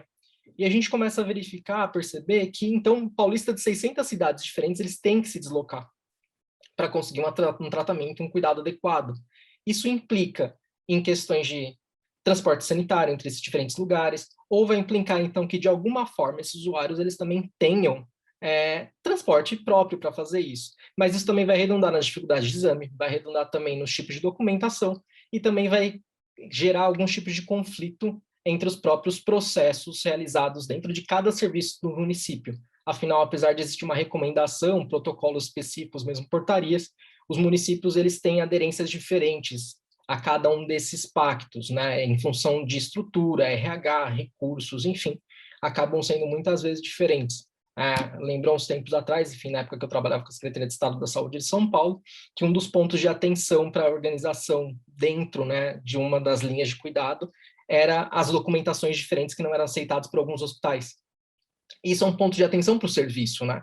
Quando a gente pensa na integração e no diálogo, né, as pactuações elas têm que ir não só apenas para o nível político, mas também para o nível operacional dessas ações, né? Então, essa aqui é uma notícia de 2018, né, do G1, que é no caso de São Paulo, né, que pacientes com câncer viajam longas distâncias para se tratarem no interior. Chegam a viajar quase 400 quilômetros, né? Na verdade, são 200 para ir, 200 para voltar. E como que isso, de alguma forma, né, é custeado ou não, né? Então, se a gente for pensar isso na ótica do SUS, como que esses pacientes, então, se deslocam, né? E, no caso, como as mulheres e seus acompanhantes, então, são afetados pela estrutura de cuidado do câncer de mama. E o que a gente, então, está fazendo? Nesse projeto, né, no Cuida Mama, a gente está desenvolvendo um estudo piloto. Nesse momento, é uma primeira experiência. E, por isso, a gente está analisando entre municípios distintos, né? Então, a gente está em Cotia e São Paulo, né, analisando, então, em Cotia, atenção primária e secundária, quais são os processos, serviços organizados, né, para garantir o início do cuidado, a questão, no nosso caso, para o câncer de mama, e depois analisando o caminho deles até São Paulo, que é boa parte da referência principal, né, pela própria rede Hebe Camargo, enfim, dentro do estado, e olhando como que esses serviços caminham, então, para atenção secundária e para atenção terciária. No caso de Cotia, especificamente, né, a gente coloca também secundária, porque eles têm uma clínica de referência da mulher, que tem uma mastologista, enfim, que faz uma parte também do processo de cuidado para o câncer de mama. Então, a gente está analisando uma série de equipamentos entre os dois municípios, de forma a gente compreender, então, qual que é o caminho que esse usuário faz e como que cada protocolo, cada pactuação, como que cada estrutura organizacional redunda ou não na existência do serviço. Então, a gente já fez uma série de ações, enfim, nesses últimos períodos de campo, até mais do que eu já estou mencionando aqui hoje. Eu não vou entrar no projeto inteiro, vou falar de um ponto específico dele mesmo. Acho que ao longo, talvez, do próprio ABFIC vai existir mais uma mesa ainda falando sobre o próprio Cuida Mama, enfim, sobre o projeto. Mas o importante aqui é que a gente vem discutindo a perspectiva de operação e operacionalização do serviço como um todo. Então, para além das pactuações, para além do processo político registrado nas leis, como que se dá a operação desse serviço efetivamente dentro da ótica de cada profissional, mulher, acompanhante, como que as ações de cada um deles redundam ou não no serviço de qualidade. Então, a gente foi mapear cada um dos processos existentes dentro de cada equipamento, de acordo com os protocolos regulados, de acordo com as pactuações existentes, como que isso vira uma ação específica dentro do serviço. Analisando como que as mulheres chegam, se o rastreamento diagnóstico ele ocorre de forma efetiva, se os municípios estão aptos a desenvolver aquilo naquele momento, se todos os profissionais estão capacitados ou não, ou seja, verificando a aplicação dessas leis e desses protocolos no nível do usuário, para entender, então, como cada uma dessas ações caminha. Então, isso aqui é uma jornada que nós chamamos, ela é uma ferramenta de análise de processo, onde a gente, então, né, se a gente for analisar no nível horizontal, a gente verifica o caminho que um determinado ator faz ao longo de todo o cuidado. Se a gente analisar no nível vertical, a gente analisa a interação de cada ator, né? Então, por exemplo, uma mulher é um ator, um médico, uma enfermeira, o gestor municipal, enfim, o prefeito, o secretário de saúde. Então, a gente vai analisar como que cada ação desses atores redunda ou não no serviço de cuidado. Isso mostra para a gente uma série de oportunidades e desafios também para o diagnóstico precoce do câncer de mama como um todo, mas também ele traz alguns aspectos importantes sobre o próprio processo de regionalização da saúde, né? Que a gente levanta também um pouco mais para frente. Além disso, né, a gente também começou a georreferenciar uma série de dados que vêm do Kinese e do DataSUS. A gente sabe que vários desses dados, é claro, eles têm uma questão específica em relação à poluição deles, e mesmo a própria qualidade, enfim, do mapeamento, se todos são colocados, a gente não entra nessa discussão, mas a gente reconhece que existe isso, muitos especialistas apontam essas questões. Então, a gente começa a mapear um pouco para entender onde que essas mulheres estão e como que elas se dispersam entre os equipamentos, né?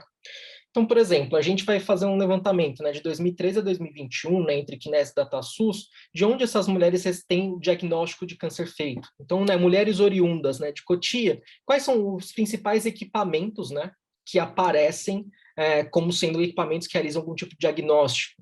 Então, quando a gente vê aqui, a gente percebe já direto que é um reflexo do que a gente vem discutindo, que, claro, os diagnósticos são feitos prioritariamente, nesse caso, fora do município, em distâncias significativas, né? E não necessariamente existe um transporte sanitário para essas mulheres chegarem lá nesse lugar, né? Existem algumas questões nisso. E uma outra coisa que a gente também percebe é como que é o fluxo entre o tratamento, né, no período do tratamento, desses diferentes equipamentos. Então, a gente também começa a notar que existem mais de um equipamento para fazer o mesmo processo de tratamento. Então, eventualmente, uma mulher pode ser diagnosticada no AME, na Zona Norte, pode continuar seu tratamento no Mário Covas, voltar para um tratamento no 2 no Tambaqui, voltar para um outro tratamento depois no ICESP e fechar o acompanhamento dela novamente em algum outro lugar. Isso mostra também, tipo, que a jornada, ela não depende apenas de um ou de uma linha de cuidado, mas depende de uma integração e uma pactuação muito grande entre os diferentes municípios de uma determinada região de saúde. Né? A gente já comentou sobre as questões da RAS aqui e das próprias redes, de como que elas estão sendo aplicadas hoje em dia. Se a gente for olhar, por exemplo, para Cotia, que está na região dos mananciais, ali é uma região que não tem nenhum CACOM, NACOM específico para trabalho no caso do câncer de mama. Isso gera um problema para eles, que todo o deslocamento e a maior parte do diagnóstico acaba sendo feito fora do município. Mas o que isso tem em relação nas reflexões do usuário e como que isso, de alguma forma, então, né, reflete nos pontos que estão sendo discutidos aqui, né? Acho que uma questão que a gente traz aqui, então, a regionalização do SUS, né, quando a gente pensa na forma de ajuste dela, né, seja pela pactuação nível regional, seja pela pactuação interfederativa, enfim, e ela é organizada pela distribuição de equipamentos, né, de saúde, ela tem papel fundamental, né, na garantia do diagnóstico precoce do câncer de mama. E aí acho que corrobora com tudo que vocês estão comentando, enfim, a gente traz e reforça isso, que realmente é necessário que a gente, de alguma forma, dialogue de forma adequada, enfim, sobre os processos de pactuação entre todos esses níveis federativos e também os próprios equipamentos, né, e suas direções, de forma que a gente garanta um cuidado, né, de forma adequada. Porque o cuidado, ele é essencialmente regional. E existe um ponto de atenção quando a gente pensa nesse processo regional. O diálogo, ele passa a ser necessário, o processo de articulação passa a ser necessário, mas também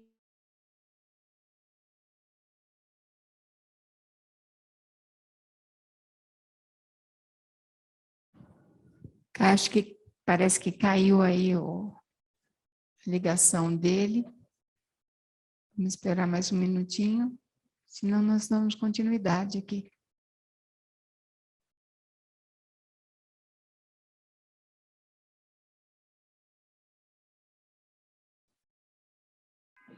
com fortes reflexões, acho que caiu a internet lá, possivelmente. Vocês estão ouvindo? Aqui tudo certo. Então, realmente foi a internet que Sim, caiu sim, lá. está tudo bem. Pode continuar, por favor. Perfeito. Então, o segundo ponto que eu trago é a organização da jornada, né, ou seja, desse caminho de cuidado dos usuários em nível regional, né, implica numa série de custos indiretos para os próprios envolvidos, né, como fortes repercussões para mulheres de maior vulnerabilidade social. Esse é um ponto de atenção, inclusive, né, não só apenas para a realização, é claro, e manutenção do tratamento dessas mulheres dentro do percurso do cuidado, mas também repercute, né, em algumas questões como a manutenção de trabalhos, por exemplo. Né? E por que a gente comenta isso? Quando eu estou fazendo trabalhos em nível regional, existe o deslocamento, existe o tempo de trabalho, existe a necessidade que a gente percebe de se sair do seu trabalho, né? De você pedir dispensa, muitas vezes. Então, isso também gera outros custos para a mulher no longo prazo, falo um pouco disso depois. Mas no caso dos custos indiretos, né, muitas mulheres e seus acompanhantes, eles chegam a gastar até R$100, no caso de Cotia e São Paulo, para uma rodada de quimioterapia. Como não existe, né, necessariamente um incentivo específico, apesar de existirem programas, né, disponibilizados por Cotia, de transporte gratuito, mesmo em São Paulo, na região metropolitana, a gente ainda percebe que o deslocamento é um ponto de atenção para essas mulheres, e esses gastos são altos. Se a gente for pensar que as rodadas de quimioterapia, por exemplo, um câncer em estado avançado, são feitas de 10, 14 sessões, essa mulher vai gastar R$1.400, seus acompanhantes também, durante um processo desse. O que é o gasto dela? Não é só transporte, é alimentação, é um estacionamento, eventualmente, se ela vai de carro, é o tempo dela gasto, né? Então, quando a gente pensa na organização da jornada regional, é também importante a gente olhar para o usuário, e como que o usuário está recebendo também o mesmo processo de cuidado. A gente também tem um outro ponto que gera muita angústia, que é a questão do desconhecimento da própria trajetória, né? Os profissionais, né, vão encaminhando essa mulher, mas ela não sabe onde acaba isso, e ela não sabe quais são os lugares pelos quais ela passa. Essa insegurança sobre reconhecer por onde ela vai passar, por quais equipamentos ela passa, reconhecer o tempo de espera de uma fila, por exemplo, gera uma série de processos de incerteza dentro do próprio cuidado dela. Se ela não sabe quando vai ser tratada, se ela não sabe se ela continua naquele lugar, como a gente pode manter, inclusive, o cuidado dela? E como que os municípios, reconhecendo isso, né, poderiam atuar de uma forma adequada, né? E o último ponto também, né, que tem uma questão que a gente mesmo discutiu, né, vocês trouxeram, questões das portarias, das regulamentações, mas mesmo que exista, por exemplo, a recomendação nacional de um protocolo, isso não garante a efetividade e a existência dos mesmos protocolos e das mesmas portarias, porque, afinal, cada município, estado, ainda mais num contexto atual de desfinanciamento, né, de subfinanciamento do SUS, existem dificuldades para você implementar os serviços da forma adequada, né, da maneira como ele está sendo aplicado em cada um desses lugares. Então, o trabalho previsto originalmente, ele pode não ser exatamente aquilo que é operacionalizado, né? Então, a teoria acaba não sendo aplicada na prática da forma mais adequada. E isso vai gerar uma série de problemas, de percalços no nível de aplicação e também no nível de operacionalização do cuidado como um todo. Né? Então, acho que esses 4 pontos, né, de alguma forma, que olhando pelo nível do usuário, né, olhando pela ponta, da ponta para cima, vamos dizer assim, elas mostram algumas questões também que que o próprio cuidado, né, do câncer reflete para além do que a gente está discutindo no nível da política, no nível da legislação, enfim. E eu queria trazer esses 4 pontos, enfim, para vocês e dizer que isso aqui é um pequeno recorte do projeto. Pelo tempo, é uma pena não poder falar mais, enfim, do próprio programa. A gente veio desde janeiro de 2021, né, fazendo uma série de levantamentos, conversa com especialistas, análise de artigos, reports, enfim, trabalhando com uma série de organizações, como o COGUIA, FEMAM, enfim, para desenvolver e chegar em alguns achados interessantes para o diagnóstico precoce do câncer de mama. Né? Então, a gente identificou alguns desafios, na verdade foram 15 grupos de desafios, foram 69 pontos de atenção ao total que a gente teve, e a gente veio desde então trabalhando, né, com os municípios, com os equipamentos, para pensar em como a gente pode desenvolver algumas ideias e soluções para enfrentar essa questão do diagnóstico precoce do câncer de mama.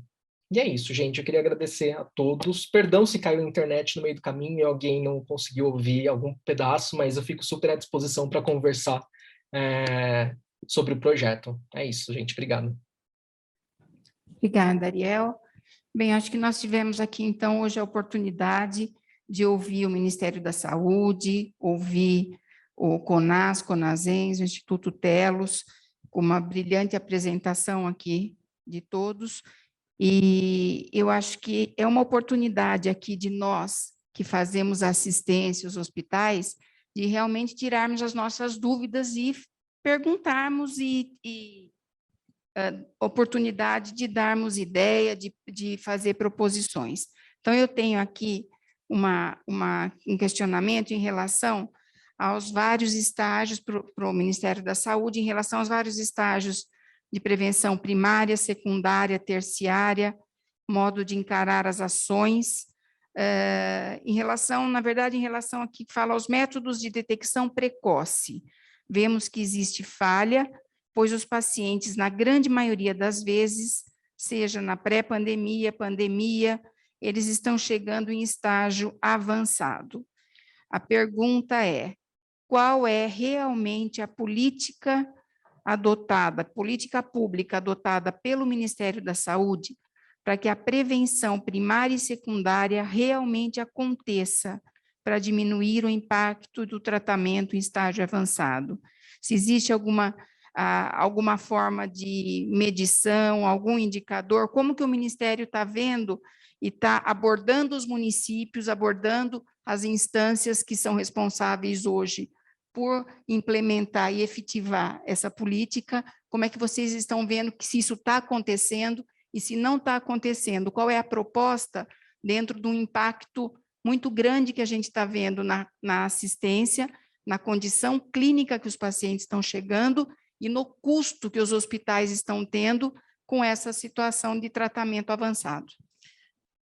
Obrigada pela pergunta. Eu queria, só antes de responder, elogiar a apresentação do Ariel e queria que ele acrescentasse na avaliação dele a análise também de sustentabilidade desses serviços, né? Porque a orientação nossa da política é justamente a análise, ela é feita em cima de estimativa de casos novos de câncer e não meramente um parâmetro populacional, né? Então, eu queria que ele acrescentasse nessa avaliação a sustentabilidade de configuração de um serviço na perspectiva aí municipal, para além do deslocamento, da mobilidade da população, que ele já avaliou muito bem, que ele também associasse a questão da sustentabilidade do serviço. Não para o diagnóstico, tá, Ariel? Para o tratamento. Sobre a questão da detecção precoce, como a gente acho que já foram várias as contribuições aqui, né, CONAS, CONASEMS, o Ariel também trouxe. Eu acho que o desafio nosso ele é muito claro na política, que o maior gargalo e a fragilidade da política é diagnóstico, é garantir prontidão ao diagnóstico, principalmente. Isso é a maior fragilidade, sem dúvida nenhuma, em relação à implementação da política. E aí, a complexidade também, eu acho que já está bastante clara da implementação, porque envolve uma interface muito grande com a atenção primária. Então, a detecção precoce, que envolve rastreamento para os cânceres rastreáveis, nós temos, e ao longo dos anos, trabalhado em programas, estratégias de rastreamento organizado. Por exemplo, eu vou dar a nossa contribuição aqui, que foi trabalhada, está sendo trabalhado agora, como justamente por conta do impacto da pandemia, né? Então, nós publicamos em dezembro de 2020 duas portarias. Uma portaria 3426, que reajustou todos os valores de anatomopatológica, justamente era um pleito de 12 anos, inclusive da Sociedade Brasileira de Patologia, para enfrentar esse problema, primeiro do número restrito aí de profissionais de patologia que a gente tem no país, né? Apesar de inúmeras estratégias, nós ainda não conseguimos ampliar o número, e até por observar a evolução das ferramentas de telesaúde. Então, esse reajuste propiciou inúmeras alternativas para garantir essa redução do tempo de espera para finalizar e para fechar esse diagnóstico, né? E aí nós enfrentamos isso e reajustamos todos os procedimentos da tabela de anatomopatológica. Essa é uma publicação que nós fizemos, com impacto de 173 milhões incorporado ao teto do gestor. Outra portaria E aí é uma estratégia não somente de incentivo financeiro, que eu acho que a gente tem muita dificuldade de discutir no nível federal, somente a questão financeira. A gente entende que o modelo de atenção, nós precisamos evoluir no modelo de atenção, e isso passa pela mudança no financiamento do SUS. Agora, nós temos políticas de atenção especializada, sim. Elas são fragmentadas. A política de atenção hospitalar é uma política de atenção especializada. A Política Nacional de Prevenção do Controle do Câncer é uma política de atenção especializada. Doença renal crônica é outra. E assim, cardiologia, alta complexidade, todas elas são políticas de atenção especializada.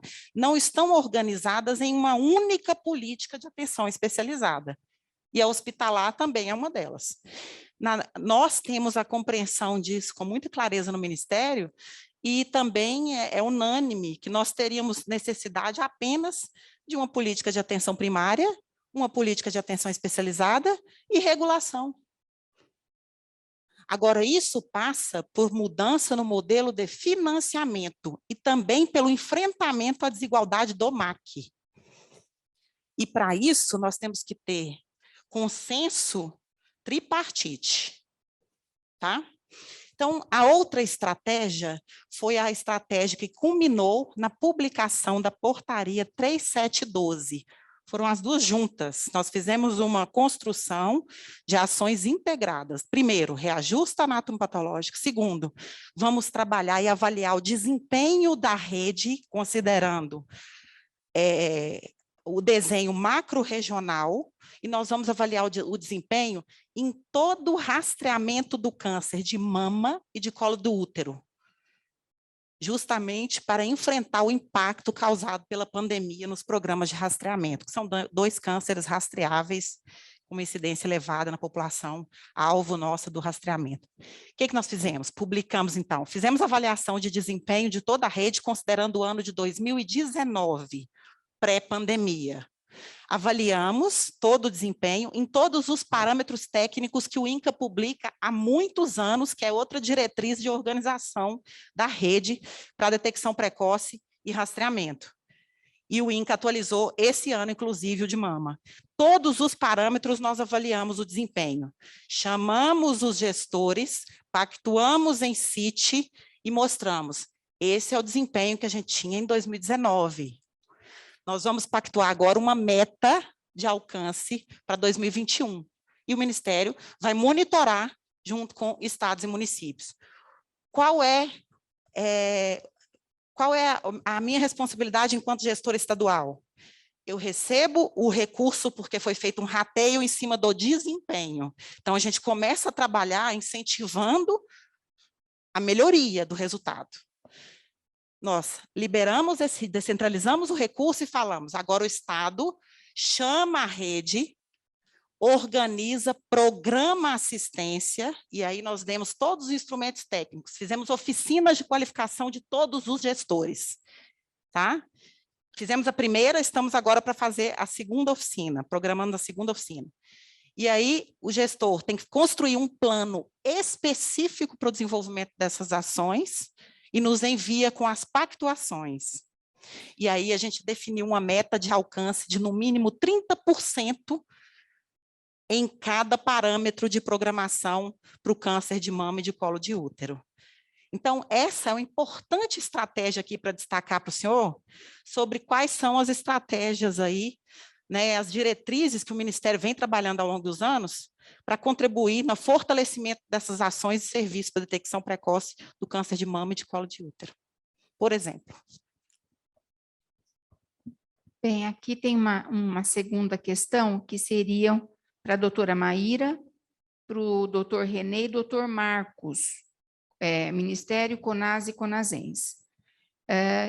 Pela colocação do doutor René, que não temos uma política nacional de atenção especializada, não seria viável que a oncologia passasse para uma gestão estadual ou mesmo federal? E eu gostaria aqui de colocar para o Ariel, por último, aqui, se ele puder falar um pouco sobre essa questão, porque me parece que ele faz um fluxo dentro do Instituto, dentro desse plano que ele está fazendo de tratamento, aonde a gente poderia pensar em os municípios, como não dão conta hoje de fazer diagnóstico, de dar para a gente, hospital, um paciente em condição oportuna de tratamento, se eles trabalhassem como navegadores, com mais inteligência, e o hospital oncológico ele pudesse protagonizar e liderar, junto aos municípios, toda essa parte de educação, de referência e contra-referência, para que a gente possa operar mais no hospital e tratar menos paciente paliativo. Mas eu acho que sendo uma liderança do próprio hospital, orientando aquela região, orientando aquela rede e ajudando o município que hoje a realidade é que não dá conta de mandar para a gente um paciente com oportunidade de tratamento. Acho que a doutora Maia começa na questão de gestão estadual ou federal para a oncologia, por conta de não ter o município hoje condição de dar esse paciente com impacto. Eu vou ser bem sincera que eu não compreendi muito bem a pergunta. Eu acho que a gestão, né, apesar da municipalização, a gente ainda tem serviços ainda que está sob gestão estadual. Agora, gestão federal, em que sentido? Acho que aí nós temos que mexer na 80-80, né? Não vejo possibilidade de... Eu não compreendi. Eu vou passar para o Renê, talvez o Renê consiga responder.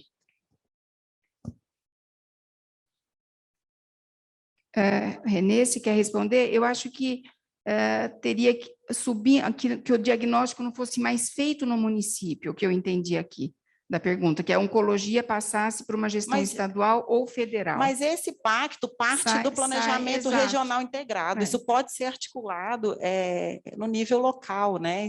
Isso aí é dentro da instância de pactuação, né? Na CIR, na CIB, isso pode ser articulado. Se é isso, né, a pergunta. Alguém gostaria mais de responder? Doutor Marcos? Renê?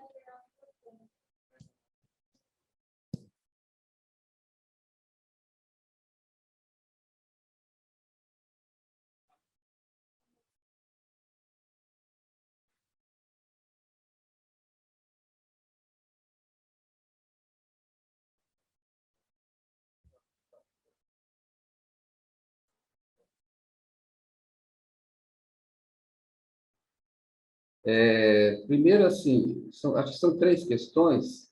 Estão me ouvindo? São 3 questões, mas eu queria começar pela primeira. As palavras dizem o que a gente expressa. Eu não falei que nós não temos uma política nacional de atenção especializada. Eu falei que nós não temos uma política nacional de atenção ambulatorial especializada.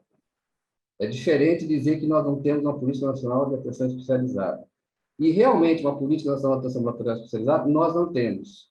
Eu me atrevo a dizer que pode ser que essa falta seja as dificuldades do diagnóstico precoce.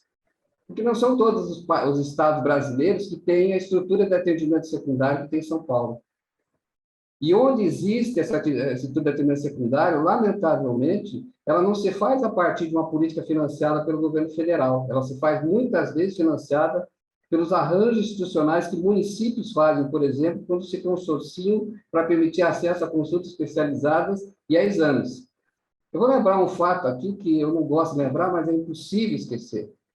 O valor da consulta especializada é o mesmo há quase 20 anos. Ninguém, obviamente, consegue mais acesso à atenção ambulatorial especializada numa consulta especializada. Se está existindo acesso a um laboratório especializado, uma consulta especializada, é porque estados e municípios estão pondo recursos adicionais. É isso que eu digo que falta uma política. Será que nós vamos conviver com a mesma lógica de financiamento ou vamos pegar essas unidades ambulatoriais especializadas e o Ministério vai criar um financiamento por estrutura, por casuística e por resultado sanitário, que é muito mais moderno, muito mais adequado? A segunda questão é um pouco o que foi dito aqui. 2 questões chaves para mim. Não dá para substituir o papel do município na atenção primária à saúde. Porque não é o papel do município só para o enfrentamento da oncologia. O papel do município para o enfrentamento de qualquer condição de saúde, porque é o município que tem que fazer o manejo desse usuário. É o município que tem que fazer a estratificação de risco desse usuário. Se os meios que ele dispõe de fazer referência para atenção ambulatorial especializada não estão funcionando, isso tem que ser corrigido. Mas não mudar a competência do município para fazer aquilo que é essencial, né? E, por último, eu quero discordar plenamente da ideia de que o hospital assume esse papel. O hospital tem o seu papel, mas a atenção primária à saúde tem o seu papel, a atenção especializada tem o seu papel. Não é papel do hospital substituir o papel da atenção primária, com todo respeito aos hospitais. Os hospitais têm um papel fundamental, significativo na organização dessa assistência, né? O que esses hospitais podem fazer? Ajudar na capacitação, na transferência de conhecimento, para que a atenção primária à saúde funcione bem, né? Mas ele não pode substituir o papel da gestão e nem o papel do secretário municipal de saúde, da gestão municipal, da organização municipal. É por isso que a gente fala rede. Rede não tem hierarquia. E se rede não tem hierarquia, não é o Ministério sozinho que vai resolver um problema, não é o Estado sozinho que vai resolver um problema, não é o município sozinho que vai resolver um problema. O sistema do SUS ele tem uma diferença grande de governança. Às vezes as pessoas não entendem. A governança do SUS não é hierárquica. Ela é colaborativa. Podemos estar tendo dificuldades? Podemos, talvez porque a gente precisa articular melhor algumas questões não resolvidas. Mas é importante reconhecer que o SUS, com esse aspecto colaborativo, é uma experiência inédita no mundo. No mundo, porque nos sistemas universais, não existe o papel que os municípios têm no Brasil. E nós aqui temos que 5 mil, desculpe, Marcos, 5 mil e tantos municípios, sempre esqueço um mais atualizado, que desempenham esse papel de forma muito plena, né? Então, assim, o que nós precisamos, na verdade, é identificar essas situações e promover uma articulação, né? E eu não tenho dúvida, aí, reforçando um pouco a fala da representante do Ministério, nós precisamos definir claramente o financiamento. Mas esse financiamento, ele tem que ter lógica, não é ter mais recursos, é ter mais recursos para fazer de que jeito? É mais recursos para pôr equipamento de diagnóstico quando não precisa e deixar de pôr equipamento de diagnóstico quando precisa? É mais recursos, com todo respeito aos nossos parlamentares, para fazer emendas parlamentares para colocar equipamentos onde não são necessários? Então, assim, nós precisamos abrir o coração para essa discussão, né? Precisamos mais recursos? Precisamos. Para que precisamos mais recursos? E você tem razão, Ariel. Aquilo que você identificou ali é algo que tem que ser incentivado, do ponto de vista financeiro, no resultado sanitário que cada unidade faz, seja hospital, atenção primária e atenção hospitalar. Por isso que eu falei de contratualização. Eu não estou falando de contratualizar só hospitais, não. Tem que contratualizar a atenção primária, para dizer o que ela vai entregar de valor para o usuário. Tem que contratualizar a atenção especializada, e não é contratualizar prestador só, é contratualizar a gestão. Porque aí nós vamos fazer diferença. Porque para o usuário, a diferença é o que você diz, é o itinerário que ele percorre. Será que ele precisa percorrer tantos caminhos para chegar ao mesmo lugar? Né? E o que às vezes acaba sendo feito dessa forma? E aí, só para ressaltar uma questão importante que o Ariel colocou. A linguagem da rede são os protocolos. Essa é a linguagem da rede, os protocolos. Se a gente não tiver uma linguagem única de rede, cada um quiser fazer, na sua linguagem, uma adaptação desse processo, quem vai sofrer é o usuário, né? Então, é importante pactuar protocolo e, principalmente, pactuar a regulação de acesso. Mas eu confesso que ainda sou um grande defensor de que a atenção primária, sim, é capaz de fazer essa questão. Acho que nós temos um hiato entre a atenção primária e a atenção hospitalar, que é a atenção ambulatorial especializada, que pode ser a resposta de reduzir essas questões relacionadas ao diagnóstico precoce, né?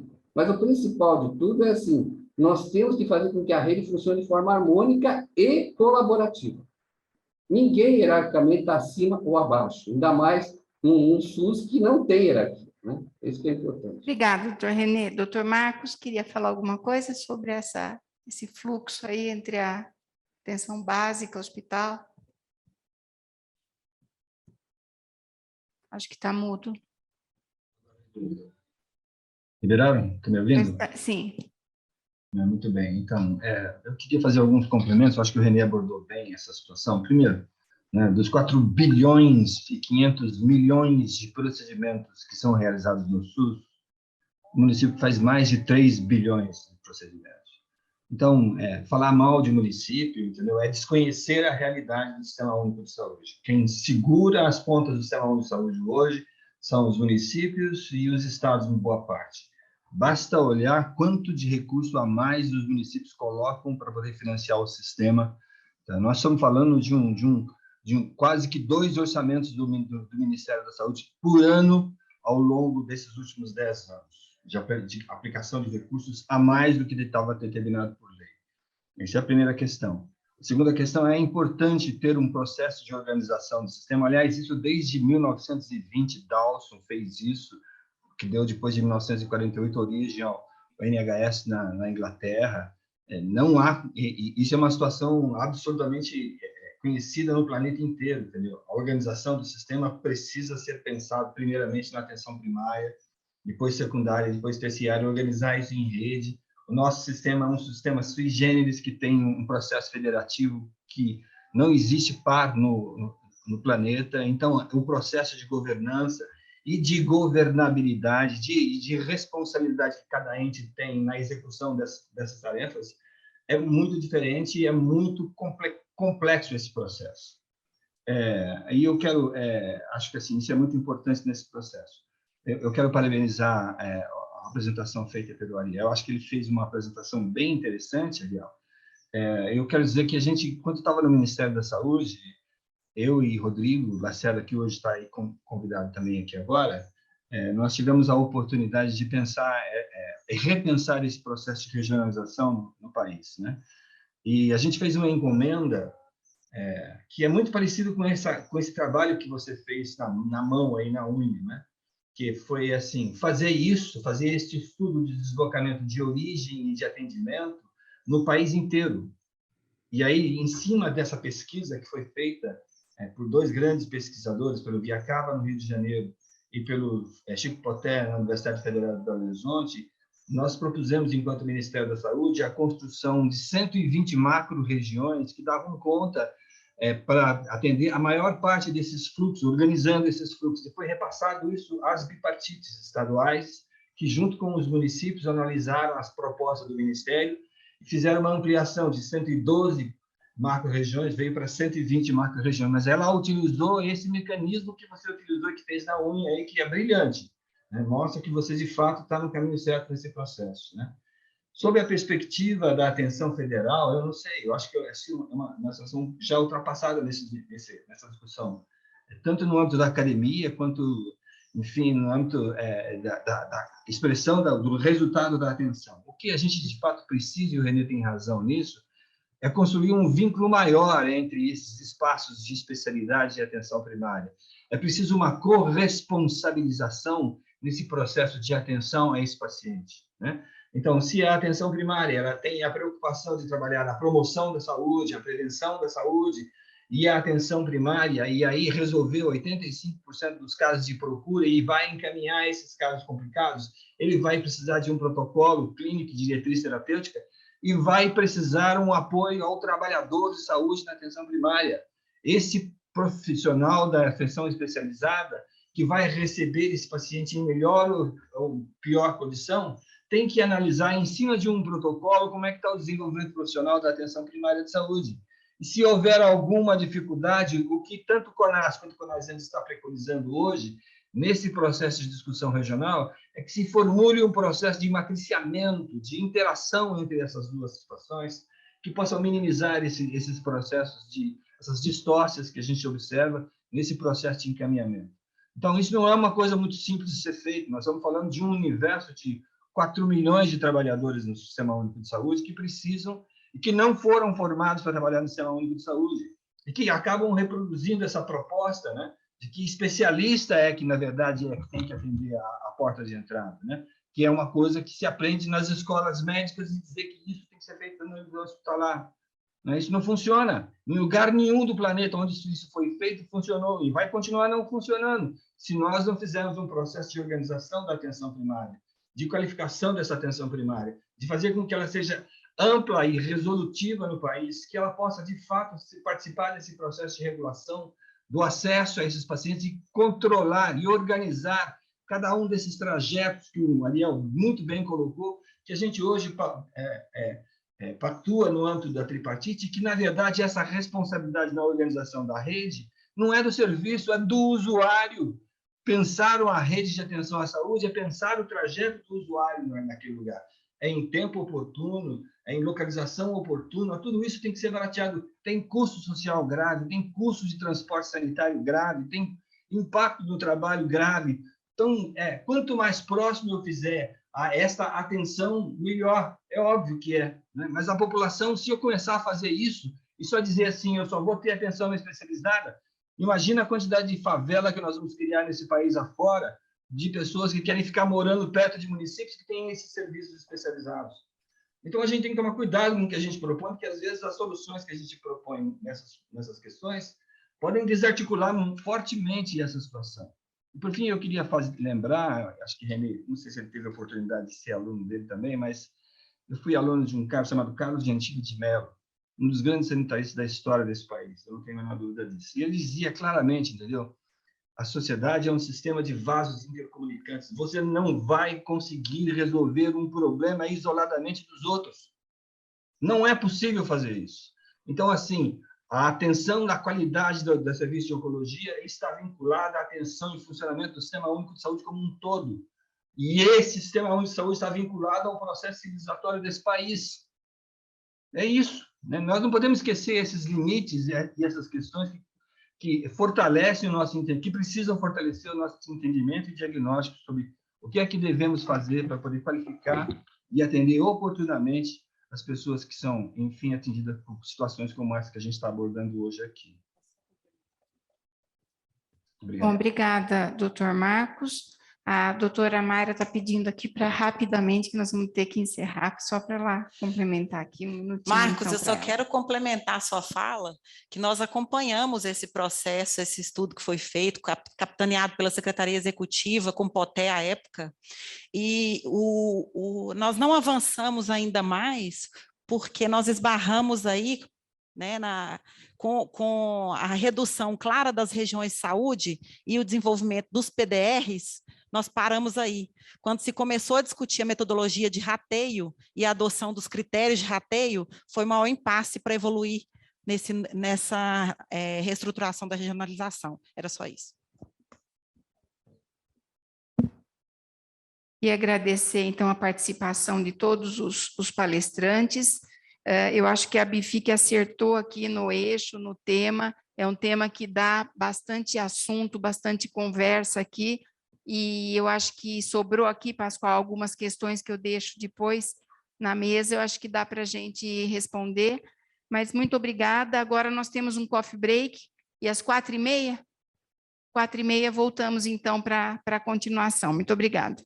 Obrigada.